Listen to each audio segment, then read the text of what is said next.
Hello नमस्कार, आप सभी लोगों को बहुत बहुत स्वागत आपका बायोलॉजी की इस क्लास में। ये क्लास जो कि बायोलॉजी की यहाँ हम कर रहे हैं, जैसा आप देख रहे हैं, ये क्लास बीपीएससी, यूपीपीसीएस और जितने भी पीसीएस एग्जाम हैं उन सभी के लिए इक्वली बेनिफिशियल है। सभी में आप इस क्लास का जो कंटेंट है वो आप जो है यूज कर सकते हैं, ठीक है। तो अभी तक जो पीछे की 3 क्लासेस हुई हैं, उन 3 क्लासेस में मैंने आपको कोशिका की संरचना, उसके कार्य, कोशिकांग, इन सारी चीजों के विषय में बताया। आज मैं उससे आगे चलूंगा। यहाँ इस क्लास में एक आध जो कोशिकांग बच गए हैं उनके बारे में हम देखेंगे। इसके अलावा हम कोशिका के एक बहुत ही महत्वपूर्ण हिस्से यानी केंद्रक के विषय में बात करेंगे, और इससे आगे जब चलेंगे तो वहां पर हम कोशिका विभाजन का जो पूरा प्रोसेस है, उसकी जो प्रक्रिया है, उसको यहां पर देखेंगे, ठीक है।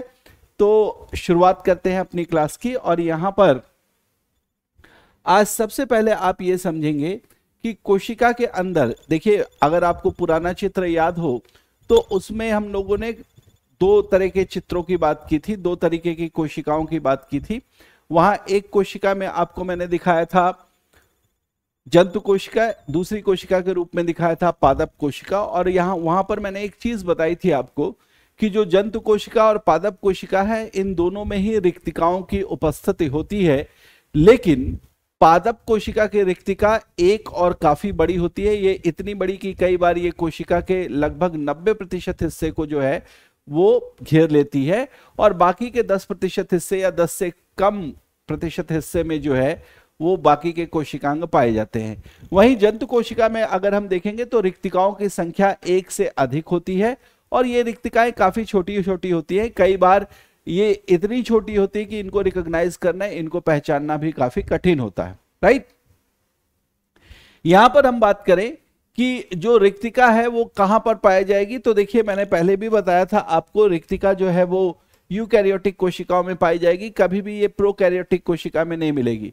आप ध्यान रखेंगे कि किसी भी बैक्टीरिया की कोशिका में, चाहे वो साइनोबैक्टीरिया हो, चाहे वो यू बैक्टीरिया हो, चाहे वो आर्की बैक्टीरिया हो, किसी भी बैक्टीरिया की कोशिका में या मोनेरा जगत के जीव में जो है वो रिक्तिका नहीं मिलेगी। रिक्तिका कहां से मिलना शुरू होती है, तो प्रोटिस्टा जगत के प्राणियों से हम शुरू करते हैं। प्रोटिस्टा जगत के प्राणी, कवक जगत के प्राणी, पादप जगत के प्राणी और जंतु जगत के प्राणी, ये 4 ऐसे जगत हैं जहां पर आप यूकैरियोटिक कोशिकाओं की बात कर सकते हैं ना। 4 ऐसे जगत हैं जहां पर आप कह सकते हैं कि इन जगतों में जितने भी प्राणी होते हैं, जितने भी जीव होते हैं, वो सारे यूकैरियोटिक होते हैं।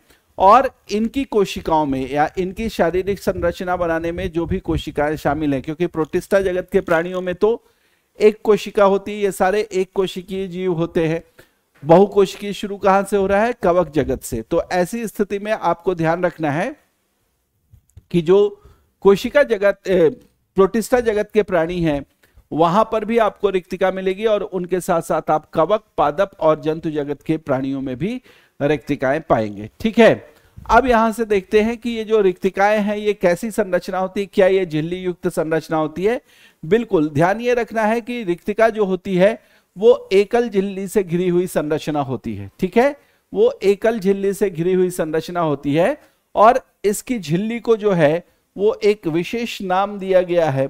इसकी झिल्ली को जो है वो हम टोनोप्लास्ट कहते हैं, ठीक है। इसकी झिल्ली को जो है हम टोनोप्लास्ट कहते हैं। आप ध्यान रखेंगे टोनोप्लास्ट जो टर्म है वो किसके लिए यूज हो रहा है, वो रिक्तिका की झिल्ली के लिए यूज हो रहा है। किसके लिए यूज हो रहा है, रिक्तिका की झिल्ली के लिए यूज हो रहा है टोनोप्लास्ट टर्म, ठीक है।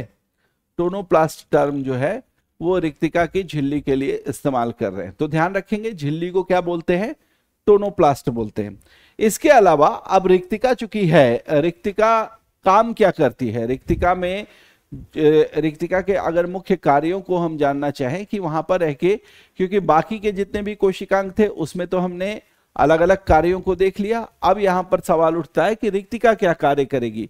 तो रिक्तिका का जो प्रमुख कार्य है उसमें आप देखेंगे कि एक तो ये जो भी अतिरिक्त पदार्थ होते हैं कोशिका के अंदर, उन पदार्थों का संग्रहण करने का काम जो है वो रिक्तिका का है, ठीक है। उन पदार्थों का संग्रहण करने का काम किसका है, रिक्तिका का है। दूसरा आपको ध्यान रखना है कि कोशिका में ये अपशिष्ट प्रबंधन करते हैं। अपशिष्ट प्रबंधन या फिर वेस्ट प्रोडक्ट या वेस्ट मटेरियल मैनेजमेंट करते हैं।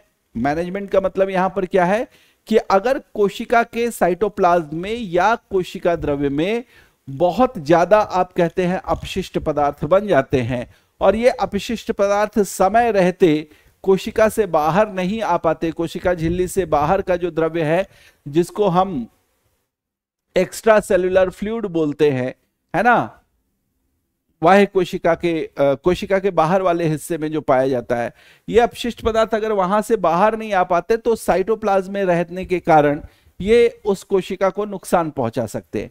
ऐसे में जो रिक्तिका है वो क्या करेगी, इन वेस्ट मटेरियल को भी अपने अंदर ले लेती है, जिससे कि जो कोशिका द्रव्य है उसमें वेस्ट मटेरियल का जो कॉन्सेंट्रेशन है वो कम हो जाता है और इससे कोशिका द्रव्य जो है वो अच्छे तरीके से काम कर सकती है। ठीक है, तो इसलिए ये अपशिष्ट प्रबंधन का भी काम करते हैं। तीसरा बहुत ही इंपॉर्टेंट है और वो क्या है कि ये कोशिकीय दाब को बनाए रखने में सहायक होते हैं। कोशिकीय दाब का मतलब ये हो गया कि कोशिका का जो पूरा स्ट्रक्चर है, उसकी जो पूरी संरचना है, उस संरचना में कोशिका द्रव्य जो भाग है, उस कोशिका द्रव्य का भाग, वहां पर आप जो प्रेशर, जो दाब की स्थिति आप देखते हैं जिसके कारण कोशिका पूरी तरीके से फूली हुई सी दिखाई देती है। ठीक है, तो उस दाब को बनाए रखने में रिक्तिका की बड़ी भूमिका है। पादप वाली कोशिका में अगर आपको चित्र याद आ रहा हो तो पादप वाली कोशिका में जो है हम लोगों ने देखा था कि बहुत इस तरीके से बहुत बड़ा जो है वो बहुत बड़ी रिक्तिका थी और वो रिक्तिका फैली हुई थी। रिक्तिका जितनी फैली रहेगी वो अपने चारों तरफ के साइटोप्लाज्म या कोशिका द्रव्य पर उतना दबाव बनाएगी। फिर उसके परिणाम स्वरूप जो कोशिका द्रव्य है वो क्या करेगा, अपनी प्लाज्मा झिल्ली पर उसी प्रकार से दबाव बनाएगा और इस तरीके से जो दबाव बनेगा उससे कोशिका हमेशा अपनी आकृति, अपनी शेप को बनाकर रखेगी, क्योंकि ये दाब जो है वो प्रोवाइड किया जाता है इस रिक्तिका की तरफ से। इसके अलावा कोशिकीय समस्थिति बनाने में भी जो है वो रिक्तिका का महत्वपूर्ण योगदान है। समस्थिति का मतलब ये हो गया कि कोशिका के अंदर जिस पदार्थ की जितनी आवश्यकता है उतने पदार्थ की उतनी मात्रा का पदार्थ छोड़कर बाकी का जितना पदार्थ है उसको रिक्तिका अपने अंदर अवशोषित कर लेती है, अपने अंदर ले लेती है, जिससे कि कोशिका द्रव्य का जो आप कह सकते हैं कॉन्सेंट्रेशन है या उसका जो पूरा कॉम्पोजिशन है, उस कॉम्पोजिशन में बहुत ज्यादा फर्क नहीं आता। ठीक है, तो ये काम इसका है। इसके अलावा आप देखें तो रिक्तिका कोशिका के रक्षण का भी काम करती है। रिक्तिका जो है वो कोशिका के रक्षण का भी काम करती है। कैसे काम कर सकती है, तो कहा कि रिक्तिका में जो है वो कुछ अलग अलग तरीके के द्वितीयक यानी सेकेंडरी मेटाबोलाइट्स होते हैं। ये सेकेंडरी मेटाबोलाइट्स जो है वो बाहर से आए हुए जीवों को या हानि पहुंचाने वाले जीवों को, पदार्थों को जो है मारने का काम करते हैं। तो इस तरीके से कोशिका को बचाने में भी जो है रिक्तिका का योगदान है। ये जो द्वितीयक मेटाबोलाइट्स बनते हैं रिक्तिका के अंदर ही पड़े रहते हैं और जब जब आवश्यकता पड़ती है तब तब रिक्तिका से ये बाहर आकर और कोशिका में इस तरीके की अनावश्यक चीजें या फिर किसी बाहरी जीव के प्रवेश कर जाने से अगर कोशिका को नुकसान हो रहा है तो ये उसे अपने तरफ से मारने का काम करते हैं, जिससे कोशिका का रक्षण हो पाता है। और लास्टली रिक्तिका का एक और काम है, वो काम है पाचन का। रिक्तिका जो है वो डाइजेशन का काम करती है। किस चीज का डाइजेशन, तो वो हर उस चीज को पचाने की कोशिश करती है जिसका पाचन या जिसका डाइजेशन जो है वो कोशिका के कोशिका द्रव्य में नहीं हो पा रहा है या वहां पर उसका इस्तेमाल नहीं हो पा रहा। तो रिक्तिका क्या करती है, रिक्तिका उसको अपने अंदर लेके, और जिस तरीके से लाइसोसोम में कई सारे पाचक एंजाइम होते हैं उसी तरीके से रिक्तिकाओं के पास भी कई सारे पाचक एंजाइम होते हैं। उन पाचक एंजाइमों का उपयोग करके रिक्तिका ऐसे पदार्थों का पाचन कर लेती है जो कि अतिरिक्त होते हैं कोशिका के अंदर। तो ये सारी जो चीजें हैं वो आपको रिक्तिका के साथ याद रखनी है। रिक्तिका नाम भले ही रिक्तिका है, हमें लगता है कोई खाली स्थान है, लेकिन ऐसा बिल्कुल नहीं है। यहां पर भी कुछ द्रव्य जैसी चीजें भरी हुई होती हैं। उन द्रव्यों में कई अलग अलग प्रकार के एंजाइम होते हैं, जैसा आप देख रहे हैं द्वितीयक मेटाबोलाइट्स होते हैं।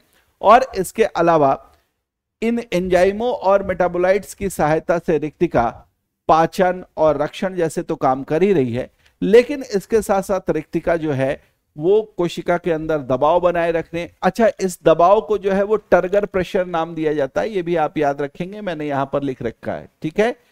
टर्गर प्रेशर का मतलब हो गया कि रिक्तिका के फूलने से, उसके फैलने से जो है, जो कोशिका द्रव्य क्या करता है, कोशिका झिल्ली पर अपना दबाव बनाता है, उस दबाव को हम टर्गर प्रेशर बोलते हैं।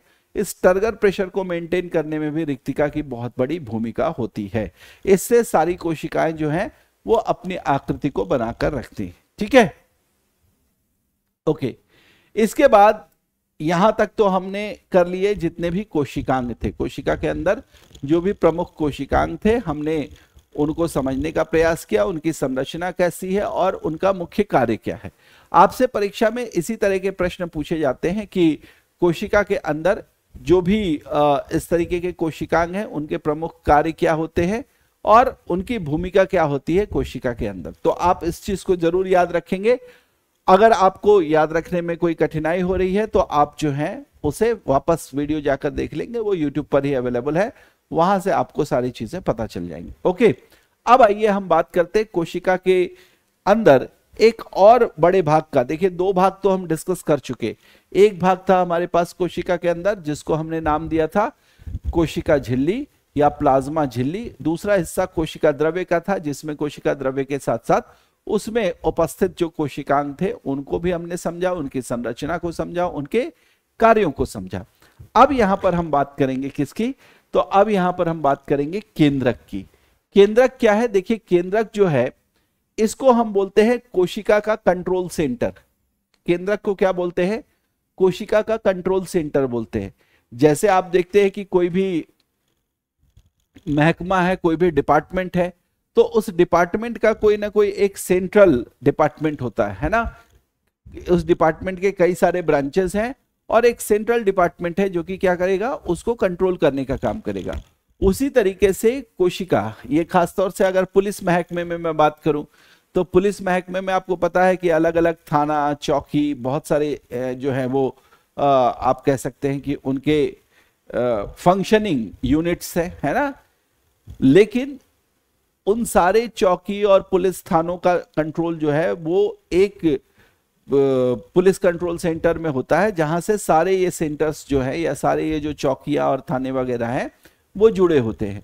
उसी तरीके से आपको मैं बताऊं कि कोशिका के अंदर जो भी प्रक्रियाएं चल रही हैं, जिस भी तरीके की प्रक्रियाएं चल रही हैं, उन सभी प्रक्रियाओं को नियंत्रित कैसे करना है, वो सभी प्रक्रियाएं कैसे कैसे काम करेंगी, कैसे कैसे उनका जो है वो प्रोग्रेस होगा, ये सारी चीजें कौन कंट्रोल करता है? ये कोशिका के लगभग मध्य में, और खासतौर से जंतु कोशिका में तो ये लगभग मध्य में मिलता है।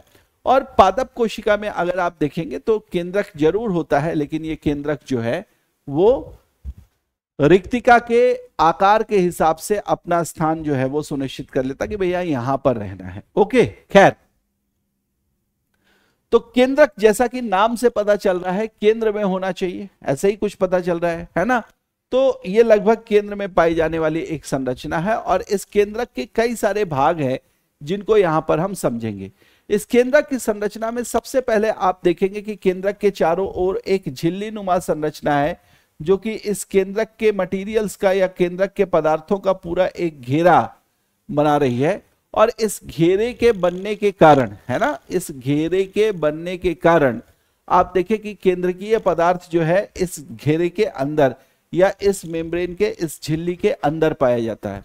ये जो झिल्ली होती है ये दोहरी परत वाली झिल्ली होती है, जैसा कि आप यहां देख रहे हैं, मैंने दोहरी परत बनाई भी हुई है।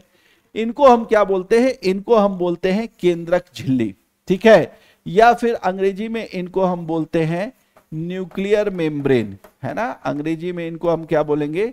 न्यूक्लियर मेम्ब्रेन बोलेंगे या फिर केंद्रक झिल्ली कहेंगे। केंद्रक झिल्ली जो है वो कंप्लीटली इस तरीके से ज्वाइंट नहीं होती, है ना, बल्कि आप कहते हैं ये पूरा एक वृत्त, एक घेरा नहीं बना रहे, बल्कि बीच बीच में कई सारे जो है वो छिद्र भी आपको दिखाई देते हैं, है ना, कई सारे छिद्र दिखाई देते हैं। ये छिद्र क्या काम करते हैं? तो ये छिद्र एक्चुअली इस केंद्रक के बाहर का जितना एरिया है वो कोशिका द्रव्य का हिस्सा है। केंद्रक के बाहर का जितना हिस्सा आपको दिखाई दे रहा है वो क्या है? कोशिका द्रव्य का हिस्सा है। और ये अंदर की ओर जो मैंने ग्रे कलर से दिखाया हुआ ये क्या है, ये केंद्रक द्रव्य है। ठीक है, कोशिका द्रव्य और केंद्रक द्रव्य, अगर आपको याद आ रहा हो तो हम लोगों ने पीछे एक चीज पढ़ा था, कोशिका द्रव्य और इसके अलावा प्लस मैं लिख रहा हूं केंद्रक द्रव्य। ठीक है, ये दोनों जो है वो बहुत ही महत्वपूर्ण द्रव्य है। अगर इन द्रव्यों की उपस्थिति ना हो कोशिका के अंदर तो कोई भी कोशिका आप कह सकते हैं वो जीवित कोशिका नहीं हो सकती या फिर वो कार्यशील कोशिका नहीं हो सकती। इन दोनों का होना बहुत ही महत्वपूर्ण है। और ये जो दोनों हैं ये दोनों ही मिलकर कोशिका के अंदर एक आधारभूत भौतिक पदार्थ का निर्माण करते हैं जिनको हम जीव द्रव्य या अंग्रेजी में जो है इनको हम प्रोटोप्लाज्म बोलते हैं। तो प्रोटोप्लाज्म जो है वो दो चीजों से मिलकर बनता है, कोशिका द्रव्य या फिर इसको आप साइटोप्लाज्म बोलते हैं। कोशिका द्रव्य यानी साइटोप्लाज्म और केंद्रक द्रव्य यानी कि न्यूक्लियोप्लाज्म। ठीक है, केंद्रक द्रव्य यानी कि न्यूक्लियोप्लाज्म। तो इन दो चीजों से मिलकर आपको क्या बनता हुआ दिखाई देगा, इन दो चीजों से मिलकर आपको बनता हुआ दिखाई देगा आप कह सकते हैं जो जीव द्रव्य है। ठीक है, तो वहां पर आपको यह ध्यान रखना है कि कोशिका द्रव्य और केंद्रक द्रव्य के बीच पदार्थों का आदान प्रदान होता है और वो पदार्थों का आदान प्रदान इसी केंद्रक छिद्र या फिर अंग्रेजी में इसको आप बोल सकते हैं न्यूक्लियर पोर, है ना, न्यूक्लियर पोर, इसकी सहायता से होता है। न्यूक्लियर पोर या केंद्रक छिद्र और न्यूक्लियर मेम्ब्रेन यानी कि केंद्रक झिल्ली, इन दो चीजों की सहायता से क्या होता है, केंद्रक द्रव्य और कोशिका द्रव्य के बीच पदार्थों का आदान प्रदान होता है।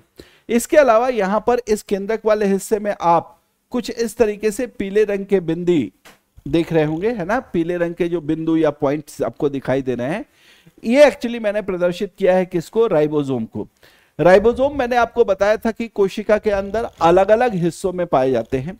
कोशिका के अंदर राइबोसोम केंद्रक वाले हिस्से में केंद्रक द्रव्य में पाए जा रहे हैं और केंद्रक से बाहर अगर आप देखेंगे तो ये कोशिका द्रव्य के अंदर भी फ्री स्टेट में या इंडिपेंडेंट रूप में पाए जाते हैं, स्वतंत्र रूप से मुक्त रूप से पाए जाते हैं।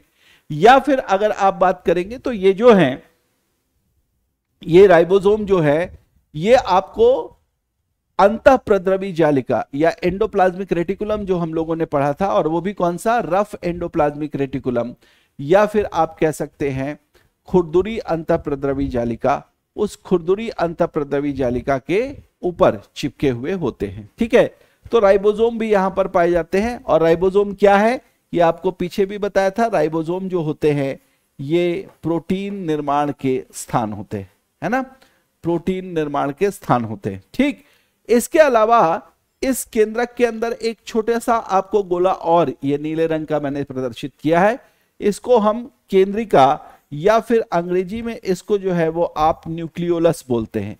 केंद्रक के अंदर एक छोटा सा केंद्रक, है ना, ऐसा आप समझ सकते हैं समझने के पॉइंट ऑफ व्यू से।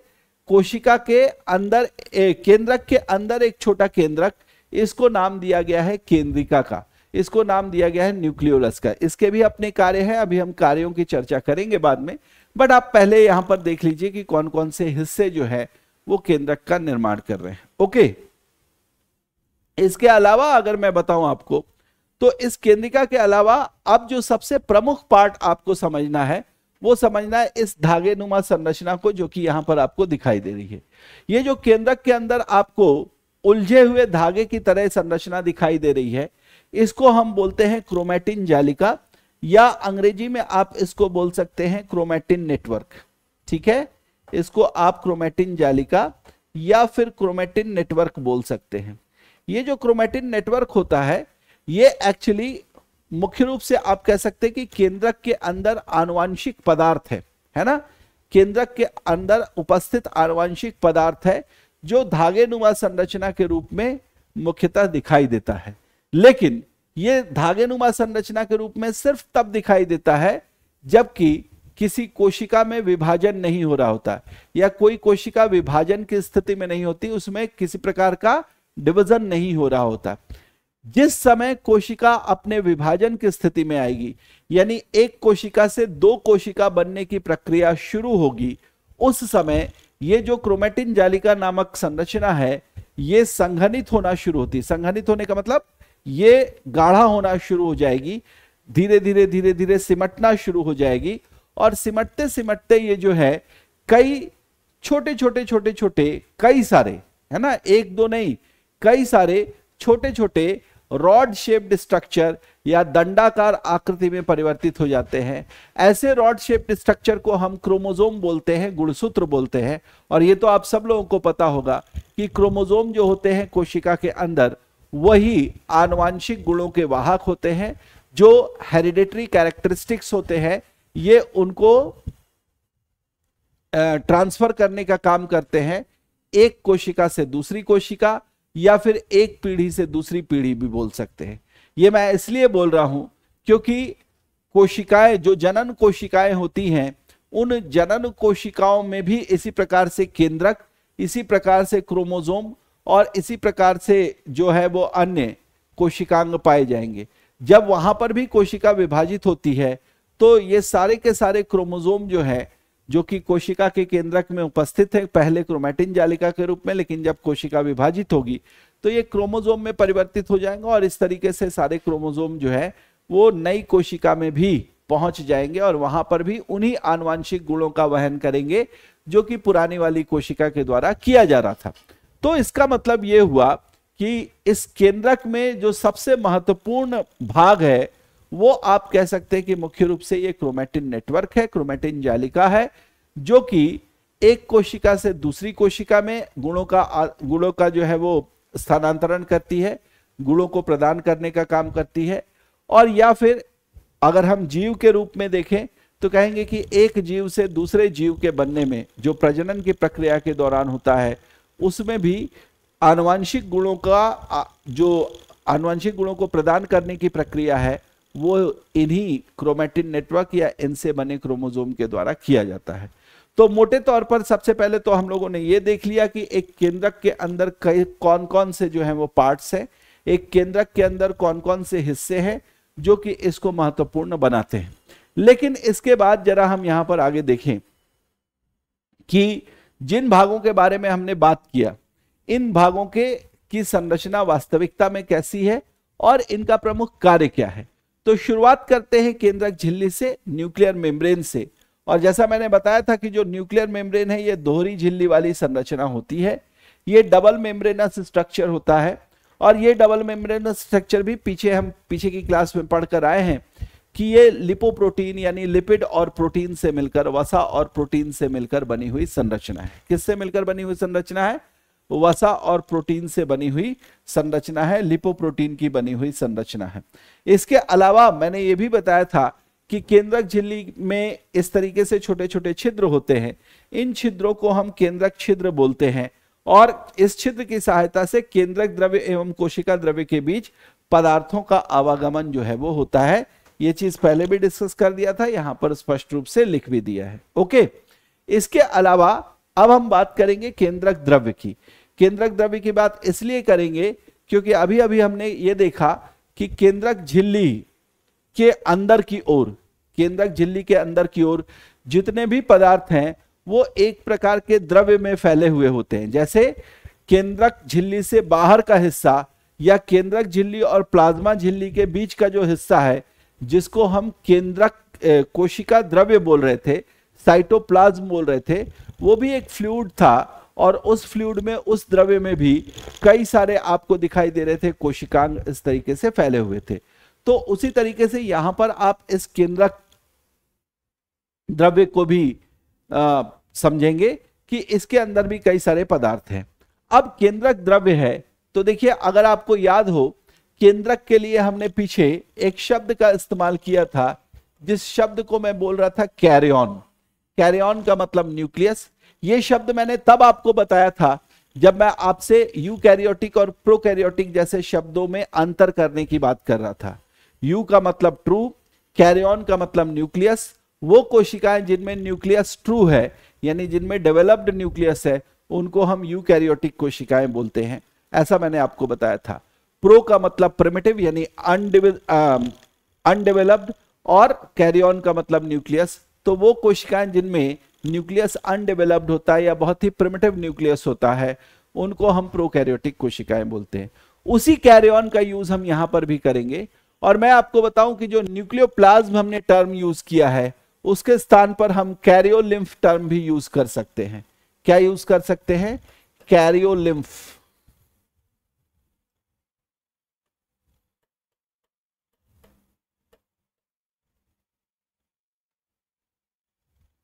उसके लिए हम कैरियोलिम्फ टर्म भी यूज कर सकते हैं। यहां पर भी कैरियन शब्द से ही कैरियो लिया गया है, और लिम्फ का मतलब एक तरीके का फ्लूइड यहां पर आप कह सकते हैं। वैसे तो ये लिम्फ जो है हमारे शरीर में एक अलग ही प्रकार का फ्लूइड है, जैसे कि रक्त हमारे शरीर में बहता है, उसी तरीके से ये लिम्फ नामक या लसिका नामक जो फ्लूइड है वो भी हमारे शरीर में जो है वो बहता है। तो उस फ्लूइड टर्म को यहां पर यूज करने के लिए हमने लिम्फ का यूज किया, तो कैरियोलिम्फ जैसा टर्म होगा। ध्यान ये रखना है कि ये जो न्यूक्लियोप्लाज्म या केंद्रक द्रव्य होता है, ये एक्चुअली न्यूक्लियो प्रोटीन से बना होता है। ये एक विशेष प्रकार के प्रोटीन से बना होता है जिसको हम न्यूक्लियो प्रोटीन बोलते हैं। और ये जो न्यूक्लियो प्रोटीन होता है ये पारदर्शी होता है, कोलाइडी होता है, और इसके साथ साथ तरल पदार्थ होता है, कोलाइडी तरल पदार्थ होता है। देखिए, कोलाइडी तरल पदार्थ ऐसे होते हैं जिसमें आप कहते हैं कि दो या दो से अधिक चीजों का जो है वो मिश्रण होता है, लेकिन ऐसा मिश्रण होता है जो कि लगभग समांगी दिखाई देता है ना, लगभग समांगी सा दिखता है, लेकिन वास्तविकता में समांगी होता नहीं है। उसमें आपने मिश्रण जरूर दिया, वो एक सॉल्यूशन की तरह जरूर दिखाई दे रहा है, लेकिन उस सॉल्यूशन में जो सोल्यूट है ना, जो आप कह सकते हैं कि जो विलेय है ना, वो क्या होता है, पूरी तरीके से उसमें घुलता नहीं है। वो पूरी तरीके से दिखता समांगी है, लेकिन वास्तविकता में वो समांगी नहीं होता। इसका बहुत अच्छा उदाहरण मैं आपको बताता हूं, जैसे दूध को हम कोलॉइड बोलते हैं। दूध को हम क्या बोलते हैं? कोलॉइडल सॉल्यूशन बोलते हैं या कोलॉइडी घोल बोलते हैं। उसमें क्या होता है कि दूध में आपने देखा होगा कि वसा की मात्रा भी होती है, दूध में जो है वो जल भी होता है, दूध में जो है वो कार्बोहाइड्रेट भी होता है। तो दूध में ये जो सारी चीजें मिल रही है, उसमें वसा के जो ग्लोब्यूल्स होते हैं या उसके जो गोलक होते हैं, वो दूध में पूरी तरीके से घुलते नहीं। जैसे पानी में आप चीनी डालेंगे तो चीनी पूरी तरीके से घुल जाएगा, वो एक समांगी मिश्रण हो गया। लेकिन दूध में जो वसा मिला हुआ है, ये तो नेचुरल है, लेकिन दूध में ये जो वसा मिला हुआ है, वो वसा क्या है, पूरी तरीके से घुला हुआ नहीं होता, बल्कि दूध के जो हिस्से हैं, दूध के जो पार्ट हैं, उनमें इसी तरीके से तैरता रहता है। तो जब भी इस तरीके का आपको सॉल्यूशन मिले, उसको कोलाइडी सॉल्यूशन बोलते हैं। ऐसा ही कोलाइडी सॉल्यूशन जो होता है वो केंद्रक द्रव्य होता है। केंद्रक द्रव्य जो क्या होता है, कोलाइडी सॉल्यूशन होता है या कोलाइडी तरल पदार्थ होता है।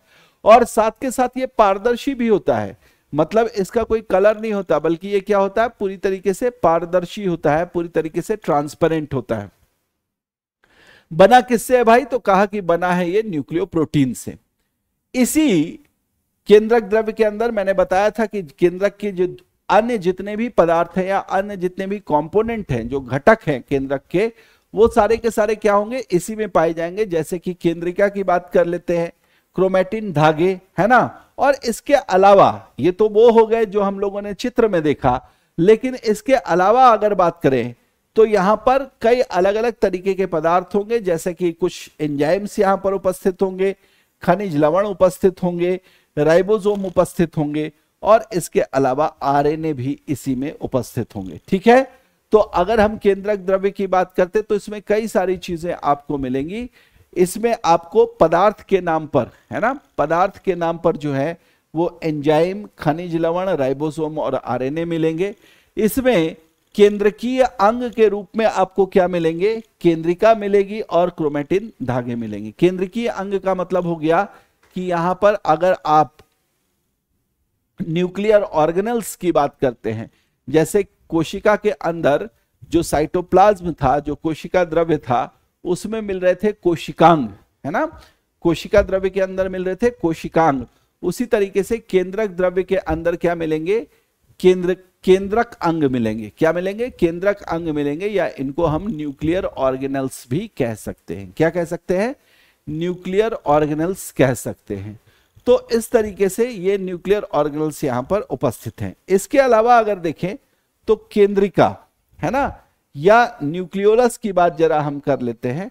केंद्रक द्रव्य को तो हमने समझ लिया कि ये कोलाइडी पदार्थ है और पारदर्शी होता है, इसमें इतनी सारी चीजें पाई जा रही हैं, है ना। इन सारी चीजों का ही आदान प्रदान जो है वो केंद्रक द्रव्य से कोशिका द्रव्य के बीच होता है। लेकिन यहीं पर जो छोटी संरचना आपको न्यूक्लियोलस दिखाई दे रहा था, इस न्यूक्लियोलस के विषय में एक तो फैक्ट याद रखें कि इसको खोजा था किसने, फोंटाना महोदय ने। और इसका जो नामकरण यानी न्यूक्लियस के अंदर जो न्यूक्लियस होगा उसको हम न्यूक्लियोलस कहेंगे। न्यूक्लियस, उस न्यूक्लियस का न्यूक्लियस नहीं बोलेंगे, न्यूक्लियोलस बोलेंगे। तो ये नामकरण जो किया था वो किया था बोमैन साहब ने।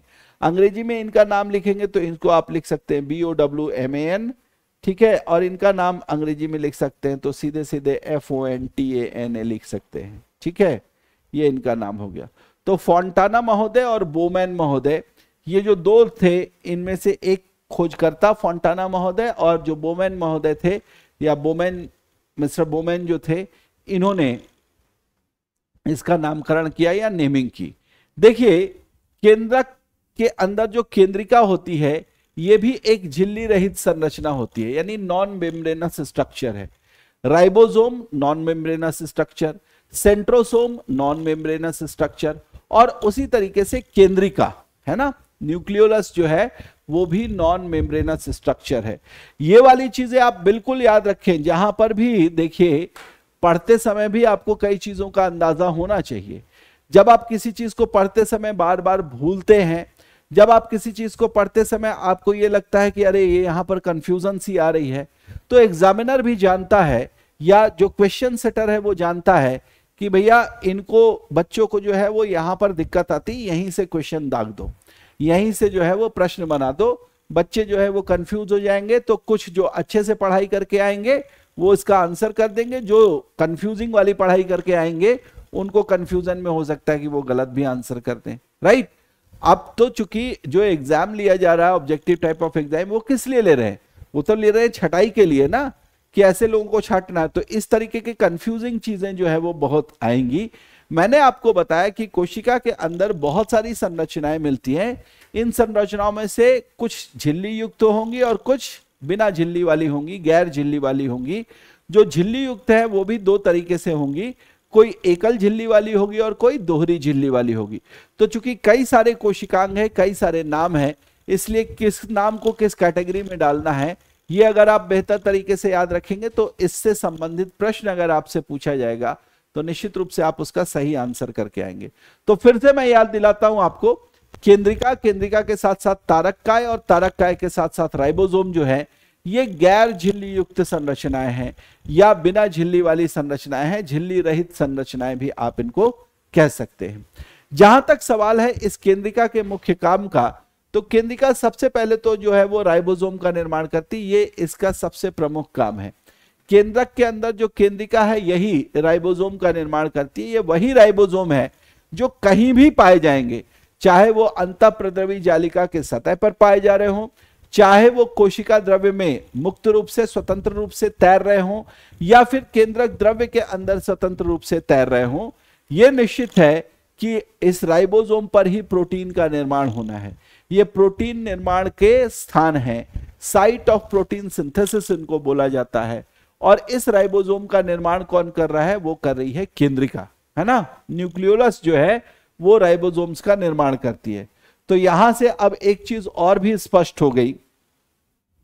वो क्या स्पष्ट हो गई कि राइबोसोम मुख्य रूप से तो केंद्रक में ही निर्मित होगा, लेकिन केंद्रक के केंद्रक छिद्र से होता हुआ ये बाहर चला आएगा और वहां बाहर आने के बाद ये कोशिका द्रव्य में भी चला जाएगा, कोशिका द्रव्य में मुक्त रूप से तैरता रहेगा, या फिर कोशिका द्रव्य के अंदर जो माइटोकॉन्ड्रिया है उस माइटोकॉन्ड्रिया के लिए अलग से राइबोसोम चला जाएगा, या फिर पादप कोशिका के अंदर जो कोशिका द्रव्य है उसमें हरित लवक पड़ा हुआ उसके लिए अलग से राइबोसोम चला जाएगा, और या फिर आप कह सकते हैं कि अंतःप्रद्रवी जालिका के सतह पर जाकर ये ऊपर चिपक जाएगा और वहां पर प्रोटीन का जब निर्माण करेगा तो वो रफ एंडोप्लाज्मिक रेटिकुलम या फिर खुरदुरी अंतःप्रद्रवी जालिका उस निर्मित प्रोटीन को अपने अंदर संग्रहित कर लेगी। ठीक है, तो ये इनका मुख्य काम है राइबोसोम का निर्माण करना।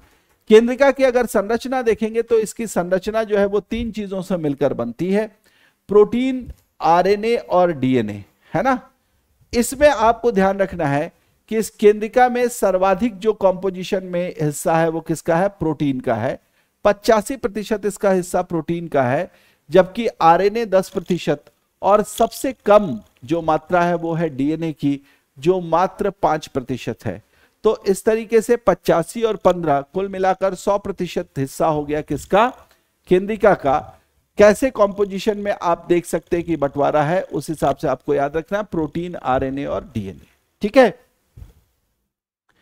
इसके बाद आइए केंद्रक के अंदर एक और संरचना के बारे में पढ़ते हैं, और मैंने बताया था कि इस संरचना को आप केंद्रक की सबसे महत्वपूर्ण संरचना बोल सकते हैं। वैसे तो हर एक संरचना के अपने अपने महत्वपूर्ण कार्य हैं, लेकिन क्रोमैटिन नेटवर्क या जो क्रोमैटिन धागे हैं ये केंद्रक के अंदर सबसे महत्वपूर्ण इसलिए है क्योंकि इन्हीं की वजह से आनुवांशिक गुणों का आप कह सकते हैं कि स्थानांतरण होता है। इन्हीं के द्वारा आनुवांशिक गुणों का वहन किया जाता है, और यही आनुवांशिक गुणों को एक पीढ़ी से दूसरी पीढ़ी या एक कोशिका से दूसरी कोशिका में भेजने का काम करते हैं। तो जो क्रोमैटिन धागे होते हैं ये कब दिखाई देंगे, मैंने आपको बताया था ये हमेशा अविभाजित कोशिका के केंद्रक में दिखाई देते हैं। क्रोमैटिन धागे हमेशा दिखाई नहीं देते। क्रोमैटिन धागे सिर्फ तब दिखाई देते हैं जब कोशिका विभाजन के दौर से में जा रही है या विभाजन की स्थिति में, ठीक है।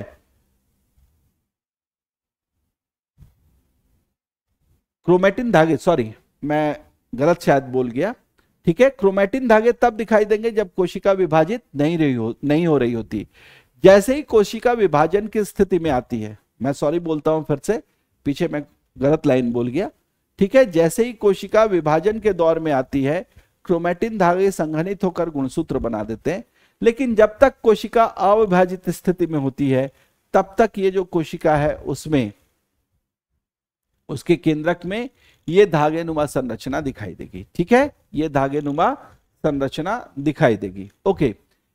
अब जब विभाजित होने वाली कोशिकाओं में इस क्रोमैटिन नेटवर्क को देखेंगे तो वहां पर क्या होगा कि ये संघनित होकर गुणसूत्र का निर्माण करेगी। और इनका निर्माण कैसे हुआ, तो बोलते हैं कि जो इनका निर्माण होता है वो भी होता है न्यूक्लियोप्रोटीन से, है ना। इनका निर्माण कैसे होता है, क्रोमैटिन धागों का निर्माण न्यूक्लियोप्रोटीन से होता है।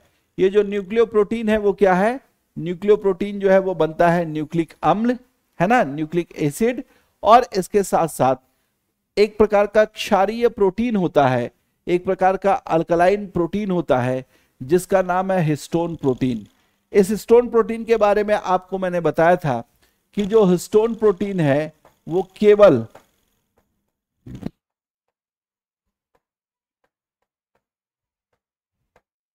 यूकैरियोटिक कोशिकाओं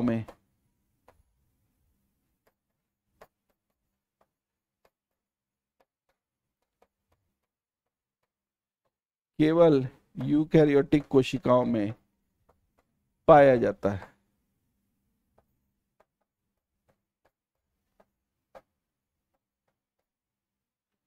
केवल यूकैरियोटिक कोशिकाओं में ये पाया जाता है। तो वहां पर तो हिस्टोन प्रोटीन होगा। अगर प्रोकैरियोटिक कोशिका में आप ढूंढेंगे तो एक तो प्रोकैरियोटिक कोशिका में ऐसे क्रोमैटिन नेटवर्क उपलब्ध नहीं होते, अगर उपलब्ध है भी तो चूंकि वहां पर सिर्फ और सिर्फ एक ही क्रोमोसोम होता है तो छोटी बहुत ही महीन धागे के रूप में उपस्थित होगी, और इसमें जब संघनन होगा तो उसके साथ किसी हिस्टोन प्रोटीन की आवश्यकता नहीं होती, बस सिर्फ संघनित होकर ये एक बहुत ही सरल डीएनए के या आरएनए के रूप में बदल जाते हैं, ठीक है। तो वो सिर्फ न्यूक्लिक अम्ल से बने होते हैं, और यहां पर ये क्षारीय प्रोटीन जो कि हिस्टोन प्रोटीन के नाम से जाना जाता है, इस हिस्टोन प्रोटीन के साथ ये मिलते हैं। अब देखिए मैंने बताया कि क्रोमोसोम जो है, गुणसूत्र जो है वो बना किसके संघनन से, क्रोमैटिन नेटवर्क के संघनन से। ये चीज जो थी वो सबसे पहले किन्होंने ढूंढी कि क्रोमोसोम जो है वो पाया जाता है कोशिका के अंदर, क्रोमैटिन नेटवर्क जो है वही क्रोमोसोम में बदलता है। तो ये ढूंढने की कोशिश की किसने, स्ट्रासबर्गर साहब ने। और क्रोमोसोम को क्रोमोसोम कहा जाए यानी उसको जो नाम देने का काम किया, वो नाम देने का काम किया किसने, वॉल्डेयर महोदय ने, ठीक है। वॉल्डेयर ने जो है वो इसे नाम देने का काम किया। तो ये क्रोमोसोम के साथ आपको ध्यान में रखना है। क्रोमोसोम के विषय में हम एकदम एक अलग से चर्चा करेंगे, अलग से उसके लिए बात करेंगे, वहां पर उसकी संरचना और उस संरचना का क्या महत्व है इस पर मैं आपसे चर्चा करूंगा। लेकिन अभी आप यहां पर ये चीजें जाने, ठीक है। अब आइए नेक्स्ट आते हैं। नेक्स्ट जो है वो अब हम उस पोर्शन में पहुंच गए जहां पर हम बात करेंगे अब कोशिका विभाजन की। किसकी बात करेंगे? कोशिका विभाजन की बात करेंगे। देखिए ये जो कोशिका विभाजन है या जो सेल डिवीजन की प्रक्रिया है, इस सेल डिवीजन की प्रक्रिया में एक कोशिका से 2 कोशिकाएं या 2 से 4 कोशिकाएं इस तरीके से बनने की ये प्रक्रिया है ना। कोशिका में हमेशा आपको ध्यान रखना है कि जब भी कोशिका विभाजन की स्थिति में जाती है तो उस विभाजन की स्थिति में एक कोशिका से एक नई कोशिका यानी कुल मिलाकर 2 कोशिकाएं जो है वो बनती हैं, ठीक है। तो इस तरीके से जो पुरानी कोशिका थी जिससे कि नई संतति कोशिकाएं या नई कोशिकाएं बनती हैं, तो पुरानी कोशिकाओं को मातृ कोशिका बोलते हैं और नई कोशिकाओं को संतति कोशिका बोलते हैं। पुराने जो कोशिका होती है इसको मदर सेल बोलते हैं और जो नई कोशिका होती है उसको हम डॉटर सेल बोलते हैं। तो मदर सेल और डॉटर सेल, ये 2 मदर सेल से डॉटर सेल का बनना, इसी प्रक्रिया को हम क्या बोलते हैं? इसी को हम सेल डिवीजन बोलते हैं। अब जो सेल डिवीजन है वो एक्चुअली एक ऐसी प्रक्रिया है जो कि साइक्लिक मैनर में चलती है, मतलब चक्राकार। एक जगह से शुरू होगा, कोशिकाएं जो है वो अलग अलग प्रक्रियाओं से गुजरेंगी और फिर फाइनली उनका डिवीजन हो जाएगा और फिर जो डिवाइडेड कोशिका है वो वापस से डिवीजन के मोड में चली जाएगी, क्योंकि उस नई कोशिका का भी आगे विभाजन होगा और उससे और ज्यादा नई कोशिकाएं जो हैं वो बनेंगी। तो इस तरीके से मैं ये बताना चाह रहा था कि कोशिका के अंदर एक्चुअली जो विभाजन की प्रक्रिया है वो कोशिका चक्र के द्वारा संपन्न होती है। कोशिका बनने से लेकर उसके विभाजन तक की प्रक्रियाओं को सम्मिलित रूप से कोशिका चक्र कहा जाता है। और कोशिका चक्र में 4 चरण जो है वो संपन्न होते हैं, 4 अलग अलग फेजेस जो हैं उसमें होंगे। पहला फेज जो होता है इसको जीवन प्रावस्था बोलते हैं या जीवन फेज बोलते हैं। दूसरे को एस फेज या एस प्रावस्था बोलते हैं। तीसरे को G2 फेज बोलते हैं और चौथे को जो है वो M फेज बोलते हैं। ये तो मैंने सिर्फ आपको नाम बता दिए कि जब आप कोशिका विभाजन की स्थिति को देखें या उसकी प्रक्रियाओं को समझें तो वहां पर आपको कौन कौन से फेजेस समझने, ठीक है, कौन कौन से फेजेस समझने ये आपको नाम याद रखने। लेकिन अभी मैं आपको चित्र की सहायता से ये बताऊंगा कि ये जो कोशिका चक्र है या जो ये सेल साइकिल है इसमें कैसे कैसे प्रोसेसेस जो है वो संपन्न होते हैं और किस तरीके से जो है उन प्रोसेसेस में अलग अलग प्रक्रियाएं आपको देखने को मिलती है। लेकिन इससे पहले मैं कुछ और यहां पर आपसे चर्चा करना चाहूंगा। देखिए जब कोशिका की खोज हो गई तो उसके बाद कोशिका पर अलग अलग तरीके से लोगों ने रिसर्च करना शुरू किया और उस रिसर्च के दौरान कई अलग अलग निर्णयों पर लोग पहुंचे। ऐसे ही रिसर्च वर्क में 2 वैज्ञानिक श्वान और स्लाइडेन, है ना, थियोडोर श्वान नाम है इनका। जो श्वान है इनका पूरा नाम जो है वो थियोडोर श्वान है और जो दूसरे हैं वो स्लाइडेन है। इन दोनों में एक चीज और भी बता दूं कि जो श्वान है वो जूलॉजिस्ट थे, जो स्लाइडेन थे वो बॉटनिस्ट थे। और इन दोनों वैज्ञानिकों ने, हालांकि दोनों अलग अलग देश से थे, लेकिन दोनों ने अब जिस प्रकार से कोशिका पर शोध किया दोनों एक ही प्रकार के निर्णय पर पहुंचे और इसलिए उन्होंने जो निर्णय लिया उसको हम कोशिका सिद्धांत के रूप में जानते हैं, उसको हम कोशिका सिद्धांत के रूप में जानते हैं। यहां पर कोशिका सिद्धांत के अंदर श्वान और स्लाइडेन ने जो चीज बताई थी वो ये थी कि कोशिकाएं जो हैं वो यूनिट ऑफ द ऑर्गेनिज्म है ना, यूनिट ऑफ द ऑर्गेनिज्म है। ये जो है वो जीवों की संरचनात्मक और कार्यात्मक इकाई के रूप में है, ये बताया था उन्होंने। और उन्होंने ये कहा था कि कोई भी जीव जो है चाहे वो एक कोशिकीय हो चाहे बहुकोशिकीय हो, ये कोशिकाओं के मिलने से ही बनेंगे। वहां पर बिना कोशिका के कोई भी जीव का अंग या कोई भी जीव का भाग जो है वो नहीं बनेगा। तो कोशिकाएं जो है वो एसेंशियली जीव के निर्माण में जो है अपनी भूमिका निभाती हैं। लेकिन आगे चलकर इसी कोशिका सिद्धांत में एक और पॉइंट जोड़ा किसने? एक अलग व्यक्ति ने, एक नए वैज्ञानिक ने, जिनका नाम था विर्चॉव, है ना, जिनका नाम क्या था? विर्चॉफ था। विर्चॉफ ने यह बताया कि किसी भी नई कोशिका को अगर आप बनता हुआ देखते हैं तो कोई भी कोशिका जो है वो इंडिपेंडेंटली फॉर्म नहीं होती, बल्कि कोशिकाएं जो हैं वो पुरानी कोशिकाओं के विभाजित होने से ही बनती हैं, है ना। कोशिकाएं जो है वो पुरानी कोशिकाओं के विभाजित होने से ही बनती हैं। इसलिए विर्चॉफ ने ये एक नया पॉइंट कोशिका सिद्धांत में जोड़ा और इसी से हम ये कह पाते हैं कि कोशिकाएं हमेशा विभाजित होती हैं तभी नई कोशिकाएं बन पाती हैं, अदरवाइज नई कोशिकाएं न बन पाती।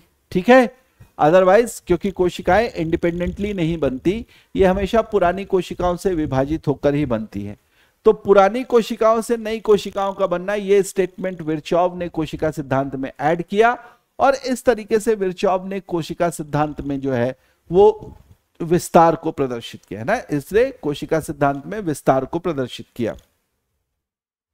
यहां पर आप देखें कि जो पुरानी कोशिका है ना, ये जो पुरानी कोशिका के रूप में आपको यहां पर दिखाई दे रहा है, ये जो पुरानी कोशिका है इसी से नई कोशिकाएं बनेंगी, ऐसा विर्चॉफ ने कहा। जो पुरानी कोशिकाएं हैं इनको हम पेरेंट सेल, मदर सेल या मातृ कोशिका बोल सकते हैं, और जो नई कोशिकाएं होंगी जैसा मैंने पहले भी बताया था इनको हम संतति कोशिकाएं या फिर डॉटर सेल कहेंगे। ठीक है, इनको क्या कहेंगे, संतति कोशिकाएं या डॉटर सेल कहेंगे। तो ये चीज विर्चॉफ ने बताई। इसका मतलब विर्चॉफ वो प्रथम व्यक्ति थे जिन्होंने कोशिका विभाजित होती है ऐसी बात लोगों को बताई। यानी कोशिका विभाजन का जो सिद्धांत है, कोशिका विभाजित होती है, उस चीज को बताने का काम किसने किया, विर्चॉफ ने किया। ओके, आइए अब इससे आगे देखें। तो विर्चॉफ के इस चीज को बताने के बाद और वैज्ञानिक, मैंने बताया कई सारे वैज्ञानिक, अलग अलग तरीके के वैज्ञानिक अलग अलग तरीके के शोध में लगे हुए थे। तो उनमें से वैज्ञानिकों ने बताया, एक वैज्ञानिक थे जिनका नाम था हार्वर्ड और दूसरे थे पेल्फ। ये दो ऐसे वैज्ञानिक थे जिन्होंने भी कोशिका पर क्या किया, रिसर्च किया, शोध किया, और उन्होंने बताया कि भैया कोशिका जो विभाजित होती है वो कोशिका 4 चरणों में, है ना, 4 चरणों से होकर गुजरती है। और ये जो 4 चरण है वो एक के बाद एक होते हैं, जिसके बाद चौथा चरण जब संपन्न हो जाता है, कंप्लीट हो जाता है, तो उसके बाद फिर से कोशिका, जो नई कोशिका बनती है, वो वापस से पहली प्रावस्था यानी पहले फेज में चली जाती है। और इस तरीके से कोशिकाओं का विभाजन जो है वो सतत चलता रहता है, कोशिकाओं का विभाजन निरंतर चलता रहता है, ऐसा उन्होंने बताने की कोशिश की। तो इस तरीके से आप कह सकते हैं कि कोशिकाएं जो इस तरीके से विभाजित हो रही हैं, कोशिकाएं जो इस तरीके से चल रही हैं, वो कोशिका चक्र का निर्माण कर रही हैं। और कोशिका चक्र में 4 चरण होते हैं। इन 4 चरणों के नाम आपको बताया था। अब देखिए, इन 4 चरणों में शुरुआत के जो 3 चरण हैं, G1, S और G2, इन 3 अवस्थाओं को हम अंतरा अवस्था या इंटरफेज की कंडीशन कहते हैं। क्या कहते हैं, अंतरा अवस्था या इंटरफेज की कंडीशन कहते हैं। आप देखें इस चित्र में आपको ये G1 फेज दिख रहा है, ये S फेज दिख रहा है और ये G2 फेज दिख रहा है। इस पूरे फेज को क्या कहा गया है, इस पूरे फेज को जो है वो इंटरफेज कहा जा रहा है। इस पूरे फेज को जो है वो क्या कहा जा रहा है, इंटरफेज कहा जा रहा है। ठीक है, इस इंटरफेज में आप देखेंगे कि यहां पर G1 फेज है, यहां पर S फेज है और यहां पर G2 फेज है। इन तीनों फेजों को मिला देंगे तो आप जो पूरी प्रक्रिया है उसको आप इंटरफेज बोलेंगे। ठीक, और इसके बाद जो G2 फेज है, वो G2 फेज आगे जब बढ़ेगा तो उसमें एक प्रक्रिया आएगी जिसमें वास्तविक सेल डिवीजन हो पाएगा। ठीक है, इस फेज को हम M फेज बोलते हैं। ये वाला जो फेज है इसको हम बोलते हैं M फेज।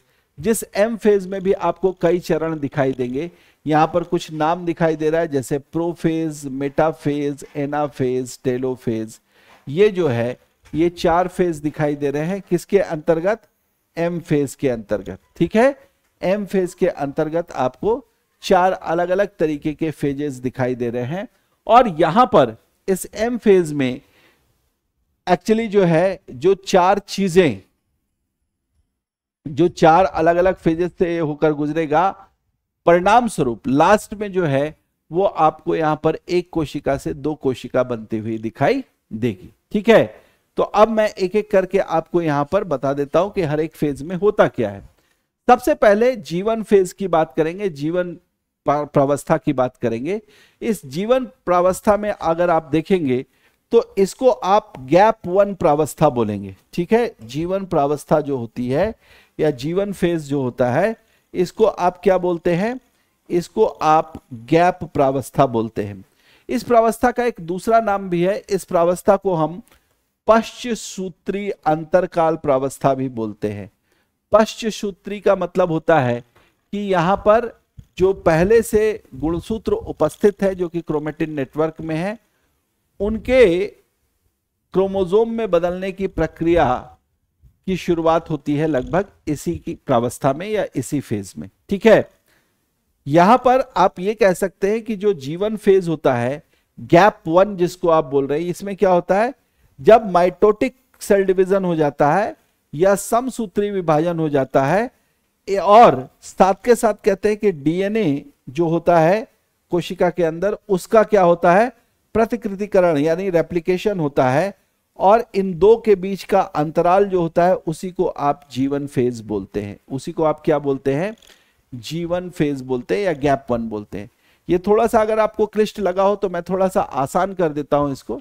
देखिए क्या होता है कि एक कोशिका है, नई कोशिका बन गई, अभी इसमें विभाजन नहीं हो रहा है। तो जब अभी विभाजन नहीं हो रहा है, जहां पर कोशिका बनने की प्रक्रिया का अंत हुआ है ना, जहां पर कोशिका बनने की प्रक्रिया का अंत हुआ, उसको तो हमने क्या कह दिया? उसको तो हमने यहां पर माइटोटिक सेल डिवीजन का लास्ट कह दिया।